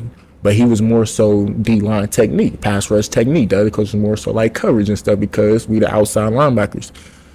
So then, I just kind of had to make a selfish move for myself because I ain't like the way they was talking no more. Like, even when I told them I was about to leave, they talk about we see you in the NFL as an open field linebacker. Don't forget 2 years ago, y'all thought I was a 3rd down NFL player. at first, because when I was smaller, they was like, you probably won't be a first or second down player. They probably gonna use you for more so third down cases. They was like, but you can get there. Just keep working. Just keep working. And they say this to me without me asking it. You know, they just say stuff like that. So then for y'all to used to say that to saying like, oh, we see in the NFL as an open field linebacker, knowing that it's gonna be the same thing that it is here. How am I gonna get to the NFL as an open field linebacker if I don't got no open field film? You know what I'm saying? Now I was like, okay, I think they playing with me now. Like I can't go for that. That's why I said I don't want to regret not leaving. You know what I'm saying? And trying to do what they asked me to do, and it's the same thing over next year. Yeah. I can't, time running out. I can't have that. So and it ain't no knock to my coaches, because I got the utmost respect for my coaches. I love them. Like they helped me out over these last couple of years. You know what I'm saying? And everything wasn't all bad. It's just with the, and then another thing too though, I will give credit. We had a talented room. Like we had a room at the rest position. We had a room that like everybody can go to a school and start. Like I'm no exaggeration. Our room was good. That's why he split them reps up like that though. He wanted everybody to play. But it's like I can't pass rushing this. Well, football. Well, pass rushing this like chess. Like I gotta get going. You know what I'm saying? Like you gotta play with this tackle. If I'm giving him speed, all right, now I can go to power. You know what I'm saying? Or if I'm going power, now I can throw him a jab, get him to sit, and use my move or something like that. I can set that up over time, over the course of a game. It's games I'm getting down. It was the first game I realized like I can't do it is the Akron game. We came to Akron. My whole family came out to see me, and that's when I played the least amount of snaps I ever played in a game since I started playing college football. Even that 2021 season, that 2020 season, that COVID season, I was getting 50 snaps a game, like, or no less than 35. Yeah. And that was my first season. So it's like, from that to, because that truthfully, like the 22, I think it came out to be like 24 plays, 25 plays. That's backup reps. Like, that's backup reps. Your starters, they're going to play 40 plays, 40, no less than 40 plays, because most games average like 80 plays. Some, if you depend on the team you play, they can get to 100. So me getting 20 some plays, it was like, I'm like, I don't know if I'm rocking with this. So it's like, all right, and then the season keep going. It's the same story. And then, shoot, it was one game I got down to 8 plays. It was 8 plays in the first half. Now, granted, we playing Kent. They're a tempo team, but all right, now 8 plays in the first half is insane. Like, I'm not rocking. That's 4 plays a quarter. That's 4 plays a quarter, and that's probably about like 1 play a drive, depending on how many drives they have. This ain't it, coach. Like, I can't do it. And even still, we was arguing. That was the first time I ever argued with Coach 2 on the field. Kind of was on the field, then in the locker room at halftime. But it really wasn't even also for me, like, not playing. I remember I was snapping because we losing to Kent, and this is a game that put us number 1 in the MAC. We losing 22 to, well, it was 20-0. They tried to go for 2. Like, why they going for 2 on us, and we're losing 20-0. So that tell you the respect they got. They trying to run the score up. They being disrespectful. I'm not hearing nothing out of nobody. Like, I'm not feeling no urgency. No fight. Yeah. So I say something. I'm saying something. And I will say, like, I don't want to go too in depth because I respect the whole organization. But I will say, like, say how we coach here.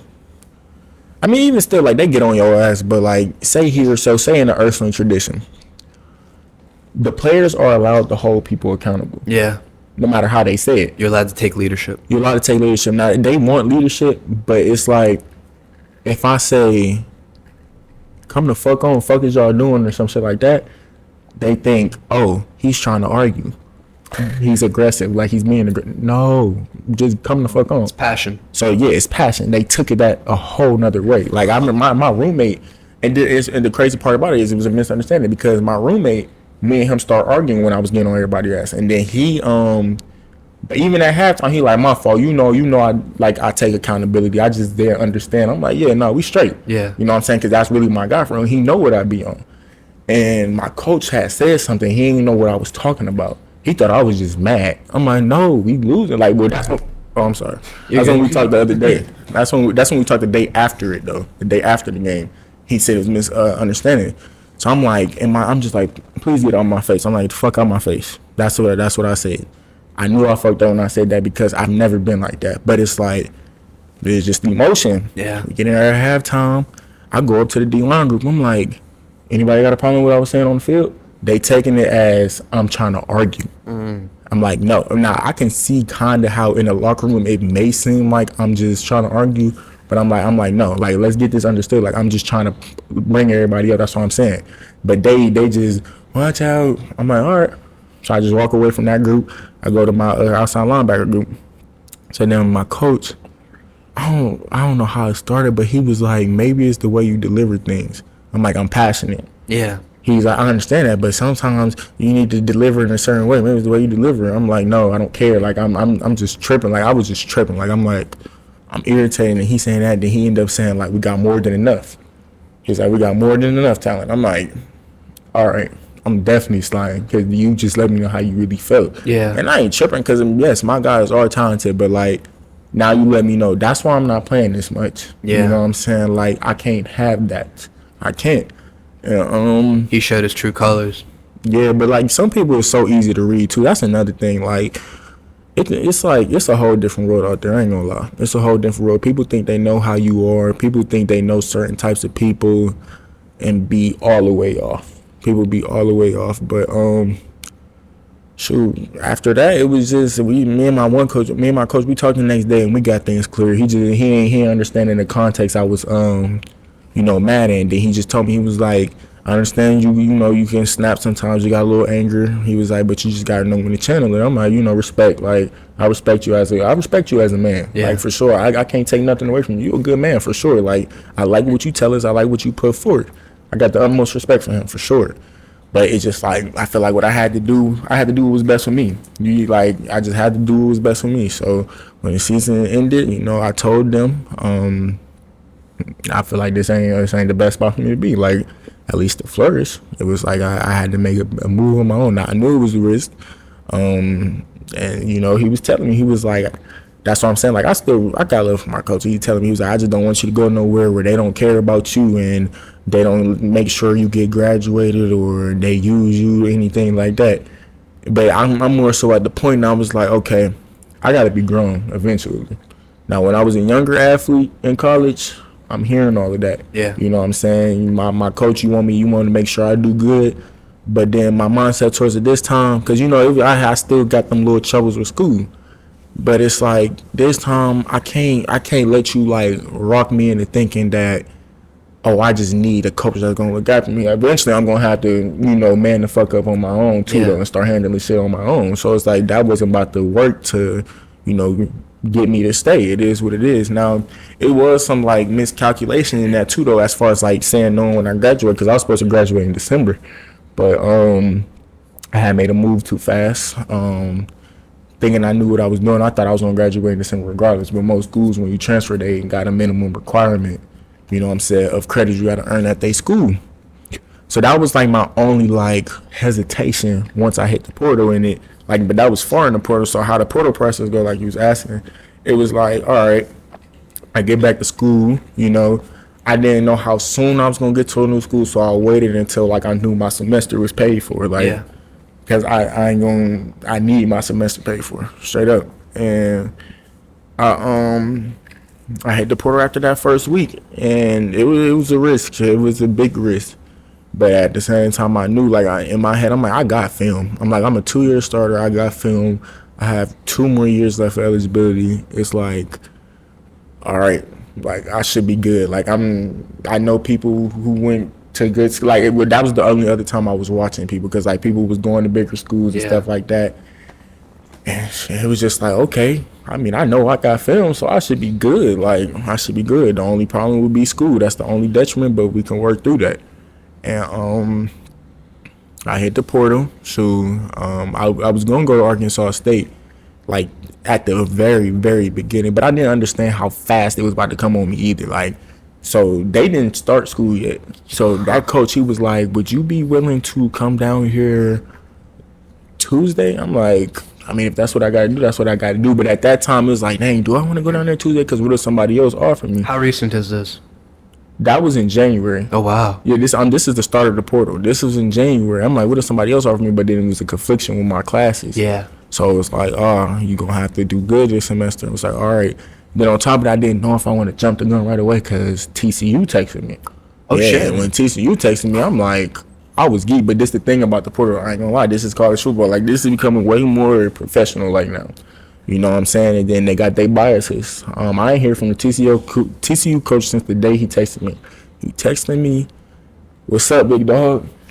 I'm like, "What's up, coach?" I'm geeked. I'm like, "Oh." I'm like, "Okay, yeah. This is why I hit the portal." All right, bet. He ain't say nothing after that. He ain't like he said what's up and that was it. I responded to him. He didn't say nothing. But this would come with it though. Like I didn't get discouraged by none of that because I already know what it is now. You know what I'm saying? And then me coming from a MAC school, it's a group of 5. If a person from, let's say, Maryland or something, he hit the portal and he may not even have played, but just because he from Maryland, he got big. Yeah, it's a bias. He gonna be like, okay, I'd rather take this guy, or depending on the year's amount of eligibility they got, and some shit go off film and what they feel. So it was like, in the portal, I knew to be patient. My mom calling me every day. Did you hear something? Did you hear something? Did you hear something? I'm like, Mom, you gotta be patient. I'm like, this is how I go. Like, if you quiet a little bit, Illinois State, FCS,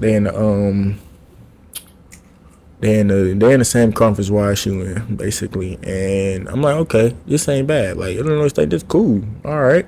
I knew a little bit about Illinois State. They was FCS. And I'm like, okay. So I got my first offer. At least that's out there. And that was the only offer I had for a while. Because, you know, they got periods. The portal closed. Coaches can't talk to you. Yeah. Unless they already offer you. Like, it's all types of rules and regulations behind it.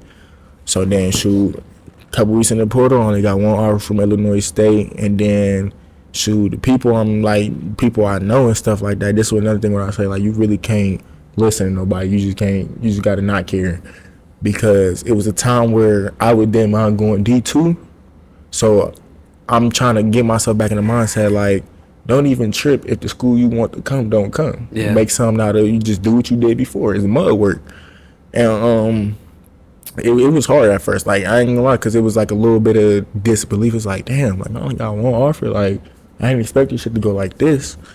Then a couple months later, spring ball opened up. Spring ball started. The portal didn't open back up yet, but now people seeing what they working with too. Now the teams got a good look on who they got on roster, if he's ready or not, you know what I'm saying, or if he's good enough. Yeah. So I knew I was going to start hearing something from coaches. Then a coach from Illinois State, they were telling me, he was like, there's going to be a whole lot of people coming in starting March. He was like, but we want you to know we were here first. I got you. So then set a visit up to go there. In March, I actually did start hearing from different schools. They start reaching out. It was schools reaching out, but like I said, my grades was a problem. As far as the FBS school tip. And, you know, to the leisure FBS school, they have access to more, like, players, you know what I'm saying, than the FCS would. Yeah. They know that they can beat out the FCS. So, like, it's different from the FCSs because they willing to work on my grades more than the FBS is, because the FBS can just go and see if somebody else fit what they want. The FCS, they know, like, we may not be able to get that guy, so if we can get him, let's get him and, like, let's work with him. And that's kind of what I felt was going on. So then I started getting more FCS offers. Eastern Kentucky, they came in. Austin P came in, and I was excited about those. We ended up losing Eastern Kentucky actually in 7 overtimes last year. Oh, wow. Yeah. That's right. Yeah. Fun fact, I bet on that game. Did you? The over in points. Oh, man. What did you? So you won? Yeah. We was throwing that. Yeah, you already know. Yeah, for sure. That was a quick $100. I've since quit gambling. Anyway, continue. My apologies. No, you good. But yeah. So you came in, Austin P. I was kind of excited about Austin P because they was down there in Tennessee, and like I said about expanding their horizons, I like what they was talking as far as like the fastest growing city by Nashville, because besides football, business mindset. Like, of course. Okay, how many people can I reach? How many people can I come across? Me seeing how college opened up things, you know what I'm saying? Like my respective opinions or whatever is valued by like some people in college, and that may have got like not listened to when I was in high school. You know what I'm saying? Like a lot of people don't listen until you like do something. Yeah. You know what I'm saying? In high school where sometimes my word ain't really taken too serious, I get to college and it's like they appreciate things that I say, you know what I'm saying? And when I go back home, like now, people more so appreciate what I say now. Yeah. But that's because I'm kind of doing something now, but it ain't even close to where I want to be. So being in college, you know, I'm meeting people. I'm like, okay, I do got a good mindset. Like I say, it was just that confidence there, and that part of that could be due to your limited experiences with people and their limited experiences. Yeah. What you saying, they might not believe in it at all, but you can't stop dreaming, and I always dream. So when I present stuff to people, you know what I'm saying, like I like when they like what I'm saying. So as far as expanding my horizons, we're going to like Clarksville. I'm like, okay, I wanted that Austin P offer real bad, but I went to EKU, and I went on a visit to EKU. It was nice. Like it was a lot more than what I expected. You know what I'm saying? It looked like they was on the rise. They say they're going FBS next year. Even Austin P said that, so it was cool. So now the offers are starting to roll in on the FCS tip. After Austin P offered, I want to say Mississippi Valley State maybe, and then Jackson State. Well, Jackson State offered first because that's when Mississippi Valley State came in. Jackson State offered first. Did you get to talk to Deion Sanders? Like, He was already gone. oh really? Yeah, he was already gone. That's right. Yeah, because he left when? He left literally as soon as their season ended. January. Yeah. Yeah, as soon as their season ended. Damn. So I just missed him. But I only had talked to that coach like one time. Like he offered me. I ain't hear nothing else from him. All the other coaches like, "What's up, man? What's up, man?" Damn. And I will say during the portal, like, I'm not really phony for real. Yeah. You know what I'm saying? And I know that some of like the coaches, it's phony. Like it's phony for sure. Yeah. And respect. And you just feel like you're saying what you need to say to get me like your school and come here and view your school. That's cool. You're selling the whole program. You're selling the whole program. Only thing is I'm an older player. So like like coming out of high school, yeah. Oh my God, this stuff you saying. But now it's like, all right, let's get down to business. Like we could talk X's and O's. I'd rather do that. Yeah. You know, where I fit, how you see me, what your plan for me is. I'd rather talk about that. And I will say over the course of the portal, like that's kind of, and then in high school, I didn't have that. Like in high school, I didn't have recruitment in different schools trying to get me, like constantly. So I wasn't used to it. So talking to coaches every day, it did start getting like kind of draining. I'm not gonna lie, it started getting kind of draining, but you know, I was also grateful too. And then towards the end of March, we had another mishap. My cousin had passed away, God bless her soul. She had passed away, so it was like, dang. But then I still got to take these visits. You know what I'm saying? And I think I scheduled 3 visits. I went to Illinois State. Week after that, I went to Eastern Kentucky. Week after that, I went to Austin P. After that, I was about tired of taking visits. I ain't gonna lie. Like, it was like, okay, like, this is too much. Like, I'm ready to just pick a school. Like, because then I'm also finishing my semester. I had 6 classes, knowing, like, I need to do good this semester in order to get to a school. Everything just got kind of overwhelming towards that end of it. And shoot, it was a point where I really thought, like, it was over, too, though. It was a point in the end of this last process where I thought, like, football was about to be done because of my school situation. I started hearing from more schools, though, like bigger schools that I kind of wanted to hear from now. Like, I respect every school, but of course, like, me knowing my value, like, I know I can play at a high level. So it was like, I'm hearing from bigger schools, but they playing. I'm still talking to Arkansas State now, but the coach that I first talked to, he left. He went to Ole Miss. So I'm talking to the D-line coach, but he kind of playing. You know what I'm saying? And I know now that I'm older, I know what this is about. He not sure. It's another guy that they want. It's another guy that they waiting on. There's a couple schools that said that to me. Even Utah State, they said that to me at first too. Right before I committed to EKU, because EKU, they was coming up to see me. I was talking to the coaches every day. It's a difference when the school, like, you know, a school really, really, really wants you because they gonna work with you. And yes, and then even Austin P, they came up from Tennessee. So it's like, okay, I know I'm in a bond with my school situation. I need to pick somewhere to go to make sure I'm safe. Yeah. You know what I'm saying? So I'll make sure I'm on that field. And I made that decision. I think Utah State actually, the week I first committed to Eastern Kentucky, that Monday they called me. They like, yeah, we already had some guys that we had offered before you. We're giving them till Wednesday. If they don't Wednesday, then we gonna give you the offer. So it's like, all right, you feel me? Wednesday come, I ain't hear nothing from them. It's like, okay, well, I might just have to get this shit out the mud then. I'm just gonna go to this FCS shit because they did have a player that Went to the XFL right after the season, making $60,000 for that little XFL season. And he just got himself in training camp, NFL training camp. And then they had another player that was getting looked at by the Titans. He was having private workouts. So I'm like, they played Cincinnati first game, University of Kentucky second game. So I'm like, okay, they got good comp. They got two Power Fives on their schedule. So I need that. That's what I want. I want the smoke. Like I want the comp. Yeah. You know, because I need that, especially if I'm gonna be playing FCS now. Like, I gotta show these first 2 games where I belong. You know what I'm saying? So then the rest of the season could be credited. Yeah. You know what I'm saying? And I just made the move. I'm like, fuck it, I might just go to Eastern Kentucky.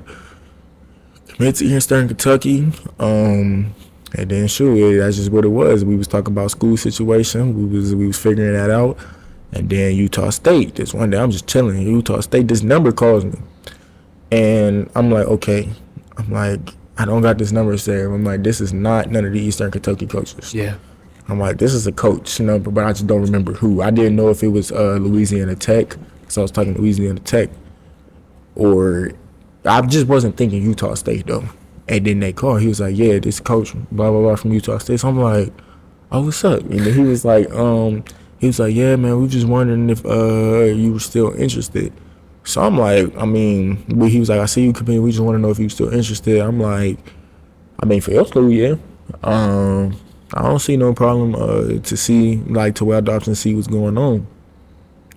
And I told him, like, right away, though, I'm like, I'm going to be honest with you, though. I got the school situation that I'm fixing right now. It's going to get fixed, but whether you want to wait on that or whether you don't, I don't want to waste your time. Yeah. And then, shoot, they work with me every day. Like, they was calling me every day. So I'm like, because I took it with a grain of salt. I'm thinking, like, they just, like, they playing. Like, they not about to offer. Like, it is what it is. And then I let them know my school situation right away just so I didn't get my hopes up. And then, shoot, they call every day. They call every day. The defensive coordinator. I'm talking defensive coordinator every day. Asking me questions. I'm like, all right. I'm like, I'm starting to get, like, a little excited. I'm like, okay, they might be for real. You know what I'm saying? So then, he called me this one night and he was just asking me a series of questions. Like, how serious are you about this? Like what are you gonna do different, you know, than you ever did before? Blah blah blah. So I'm like, I'm telling him. Then we start setting up the official visit. So I'm like, oh, we really get for real then. Like, now I'm telling people. Now I'm like, I'm about to go to Utah State for a visit. I ain't want to speak on it at first. Mm-hmm. And then shoot, we set up the official visit, and then he told me, he was like, it's an interview process on both sides. He said it's a chance for you to represent yourself and a chance for us to represent ourselves. I'm like, absolutely. You know what I'm saying? And then with the opportunity that bring, now, getting the EKU is a great opportunity itself, too, at the end of the day, because there's a lot of people that want to play football still. Of course. And, but it's just like, okay, now it's the comp that I wanted, though. I'm back in the FBS now. You know what I'm saying? What I plan on doing at EKU is going to be much more respected, you know what I'm saying, on the FBS level. This is now a business decision. On top of that, understanding how this college football stuff work, like, in a decommitment process, like, I don't want to be like that. Like, I don't want to do too much. And, like, oh, never mind, I ain't going here, I'm going there. But it's like, this shit professional now. Like, college, it ain't the old traditional, like, oh, yeah, we're going to develop you. No, they trying to replace you immediately. Like, if you're a freshman, if they find a senior or somebody older with experience, they're going to take him over you. Ain't no more. It's like business like now. So it's like understanding that it's probably because it was somebody that I met on a visit that was getting recruited by them as well for the same position. Oh, wow. Yeah, he was like, bro, they recruited me for that position too. I'm like, oh, for real? Like, shit. I'm like, I don't know what I want to do. Damn. So then he asked me, he like, did you commit? I'm like, no, I told him I might though. He was like, yeah. He started responding to me. Exactly. But that's what I'm saying though. Like, understanding that, like, that's how they do things. It's like, I can't have no sympathy for nobody else, because if it was me, you would do it to me. Exactly. You would do it to me. So it was like, I got to do what's best for me, straight up. And that's what I did. It's like, I went up there. It was amazing. Like, the mountains, I've never seen this. It looked beautiful out there. And then, I mean, I guess I handled the job interview, right? Because then the day at lunch. So the second day, I went and had dinner with them right when I got off the plane and stuff. And it was late and went back to the hotel. By the time we was at lunch, he offered me. So I'm like, I'm coming. I'm coming. Like, this is the opportunity I was looking for. Like, I just needed to get my foot back in this FBS door to do what I needed to do. Plus, I'm in the Mountain West. I'm like, oh, it's some comp. Like, we got good comp out here. So I'm like, I gotta do what I gotta do for me. And then that's what I did. I just, flipped. I let my coach at Eastern Kentucky know, I'm like, nothing against you guys, but I just feel like for my own personal goals, this is what's best for me. That's what I did. And then he takes me back, he like, wow. He takes me back, talk about wow. And then the next day, he texts me like, just so you know, you're going to be playing for a new head coach this year. He applied for blah, blah, blah. Like, trying to tell him, I'm like, Yeah, but it's your life. That's I the don't thing. care about what he Yeah. did. Like, that's not about to change nothing. Yeah. Like, why would you? I don't like the way you handled this situation either. Yeah. I don't like the way you thought you was about to text me and tell me, oh, yeah, just so you know, you might want to ask about, like, what you thought that was going to do for me. Yeah. I don't care. Revealed his true colors too. Like, yeah, exactly. Yeah. And then even when I sent that to our group chat. And then another older player of mine, like he was an older player when I was playing, he was saying how he was wishy-washy to him. But that's how it is in this portal process. Yeah. He thought he found somebody better than him and he stopped talking to him. So it's like, I'm just returning what you're doing to a lot of players too though. Yeah. You're getting a lot of players hopes up. People that thinking they go to college and then they end up fucked because this coach fucked them over. Yeah. Now I ain't saying he did that, but it's just like in the grand scheme of things, I just know you would do it to me. It is what it is. And then shoot, I stuck with Utah State, and a couple schools came in after Utah State, but it was like I was in the portal for 5 months. Yeah. You know what I'm saying? Where was y'all at? So go ahead. I'm sorry. No, you good. So how recent was this commitment to Utah State? May 14th. Oh, so relatively recent. Yeah, it was very recent. Like as soon as I went up there, because it was late in the process. I would have liked to have been there by now, but I had to handle stuff for school. And so I come in May 14th, and they told me, it was like, it's gonna be some people that try to come in behind you or come in behind us and get you. I'm like, you got my word. Like, I'm good. Like, I just wanted to come back to FBS. The only reason why I even left EKU, if EKU was FBS, I would have said no to y'all. But knowing what I need to do, that's just what I had to do. So now, ULM, Louisiana Monroe, and UNLV, University of Las Vegas, they try to get me too. But it's like, I'm cool. You know what I'm saying? Like I said, I've been in that portal for 5 months. And I know how this go. You ain't get the player that you wanted. Yeah. You know what I'm saying? I know exactly how all of it goes. It's just noted though. You know what I'm saying? It ain't nothing that I never overcame before. So it was just like that. I mean, and it fueled you too though. A lot of these times, like I'm urgent. Like I can't wait to get back on the field now. I needed it. It was a humbling experience for sure. To almost be back at rock bottom, you know what I'm saying? It's like it wake you up though, and it's just now it's just work. That's it. Just work, just work. That's my mindset now. Like I don't even really like speaking on like what my goals is for the season no more. Anything. It's just like okay, I took it very personal in that portal. Yeah. Took it very personal. Now it's just work. Well, first of all, wow. Yeah. It's an incredible story. Yeah. I will say, like, listening to everything you said, everything in your life, there's like this constant theme of like overcoming obstacles. I would say, you've got tremendous drive, man. You got to. It's just, I mean, you just gotta know what you want for yourself, honestly. Like, and then it ain't easy either, though. Having drive, it really ain't easy. There's so much that come with it. Like, so much that come with it. It'd be times where like I said, I thought it was over. Like at the end of April, I thought this was over. I didn't know what I was gonna do. I was panicking. Like I was in a panic. Like what am I about to do? Yeah. Like this would be crazy if I fuck this up. You know what I'm saying? And I mean, it's just I don't know. It's just your inner drive for what you want to do. Literally, that's all I gotta say. It's like don't let nobody tear it down. You just gotta stay down till you come up. Literally, just stay down till you come up and just work. Because at the same time in this process, though, I know I've been flawed, though. Like, I know I haven't been doing things how I should have been doing them. Because then you got to be real with yourself and all of that, too. Because then I was like, okay, if I did this, then what? Mm-hmm. That shoulda, coulda, woulda thing. It's like, okay, man, you always got time to fix things, too. Well, I'm blessed. I'm blessed to, I would have had an extra season regardless, but with the COVID thing, like I got another opportunity, though. You know what I'm saying? God bless me, like for sure. So it's like, I gotta understand where I fucked up at in the whole process. Like switching positions, knowing that okay, you not getting work, in practice and stuff no more at this D-line shit or pass rushing. just go working on your own. Yeah. I knew I needed to be doing that, but I was working open field stuff. But fuck it, stay out here another 20 minutes and do your pass rush stuff too.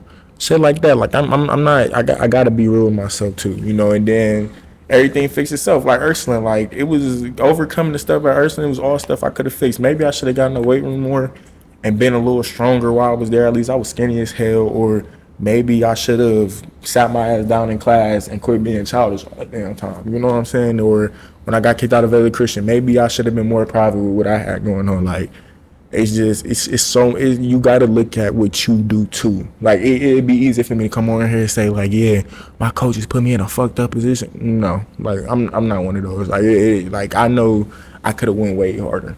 You know what I'm saying? It's just that now from this point forward, what you gonna do? That's why I said work. Yeah. Work. That's it. Work. It's a great message. Yeah, work. For everybody watching, not just like the young athletes. Literally. Everybody. This applies to life. That's why, like, it applies to life. Whatever you want, work. Put your head down. Don't worry about what the next person doing. Just work. And then eventually it's all gonna come to fruition. Like, just keep going. I'm still doing it till this day. Like, I still believe, like, you gotta think, like, I just seen Deion Sanders. He might lose his foot. Ray Lewis' son just died. Those are two of the greatest football players ever. As far as we know, life is miraculous for them. Yeah. They get out of football, they still going through shit. Yeah. It ain't gonna never stop. Like, that's been something I've been realizing. Like, no matter what, your hardships, them obstacles, it's never stopping. Like, it's inevitable. So shit, work. Do what you gotta do to overcome it. Like, do everything necessary, or you're gonna be set back. Like, it's gonna happen regardless. Stuff gonna happen regardless. Either you just let it keep pulling you back, or you fix it. You know what I'm saying? But it's gonna happen. You can either go with it two ways. And that's kind of just the mindset I had. Like I said, I know I don't want to live in Youngstown. Like, I know it's something out there. Yeah. You know what I'm saying? So it's just like, to overcome it, I mean, you just got to stick to it. Sometimes you're going to sound crazy to your peers too. Like I said, when I was in high school, I got laughed at for saying I'm not going to no parties until I get a D1 offer. Because it sounded good. Yeah. You know what I'm saying? It sound good. Yeah, you ain't going to a party till you get a D1 offer, especially when people don't think you good. Like, it sound real good. But that's what I didn't give a fuck, though. I'm just like, all right. Then I did it. You know, you sound crazy until you sometimes just gotta show people, and that's why, like, influences is crazy, especially in today's world. Like, social media, bro, it's insane. Like, it's insane. Like, so you just gotta, for anybody trying to do anything, I say the best bet for when you trying to reach something, you gotta really get serious about it. And you gotta get tunnel vision. You gotta get a narrowed on that. Eliminate whatever you need to eliminate that's holding you back from doing it. Like, literally, like, cut anything off that you need to cut off that's going to, like, prevent you from getting to where you're trying to go. Because we don't understand how many blind distractions we got, like, that we don't realize that we have. Like, it's a lot. You know what I'm saying? How much faster the process can get sped up when you just locked in. Like, you don't make no progress. Like, you make the most progress in them times where you really, or at least personally, I make the most progress in the times where I'm just zoned in.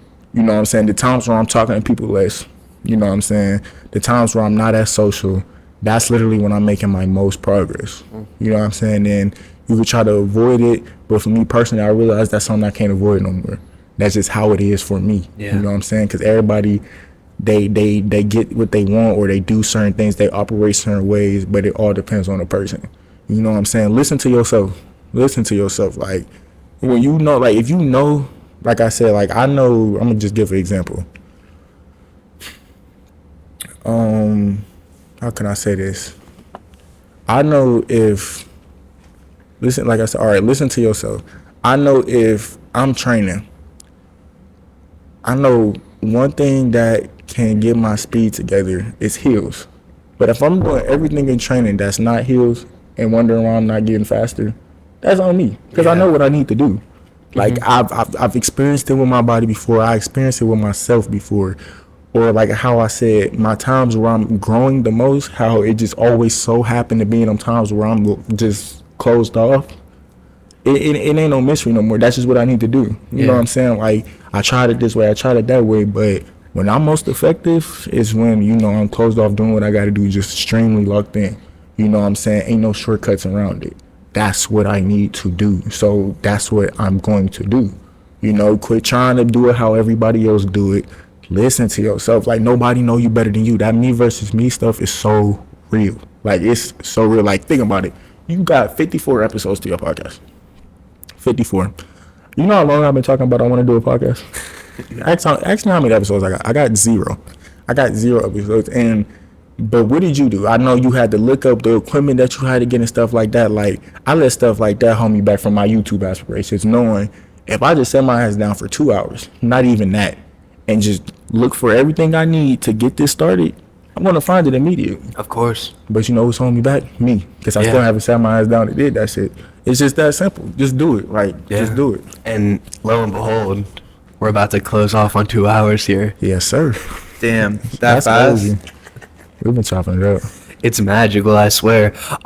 Before everything runs out of battery, can you like give everybody like a closing thought of like just what to do if like you're back against the wall, or like, because like you pretty much said everything, but like it's just a good way to like close it off.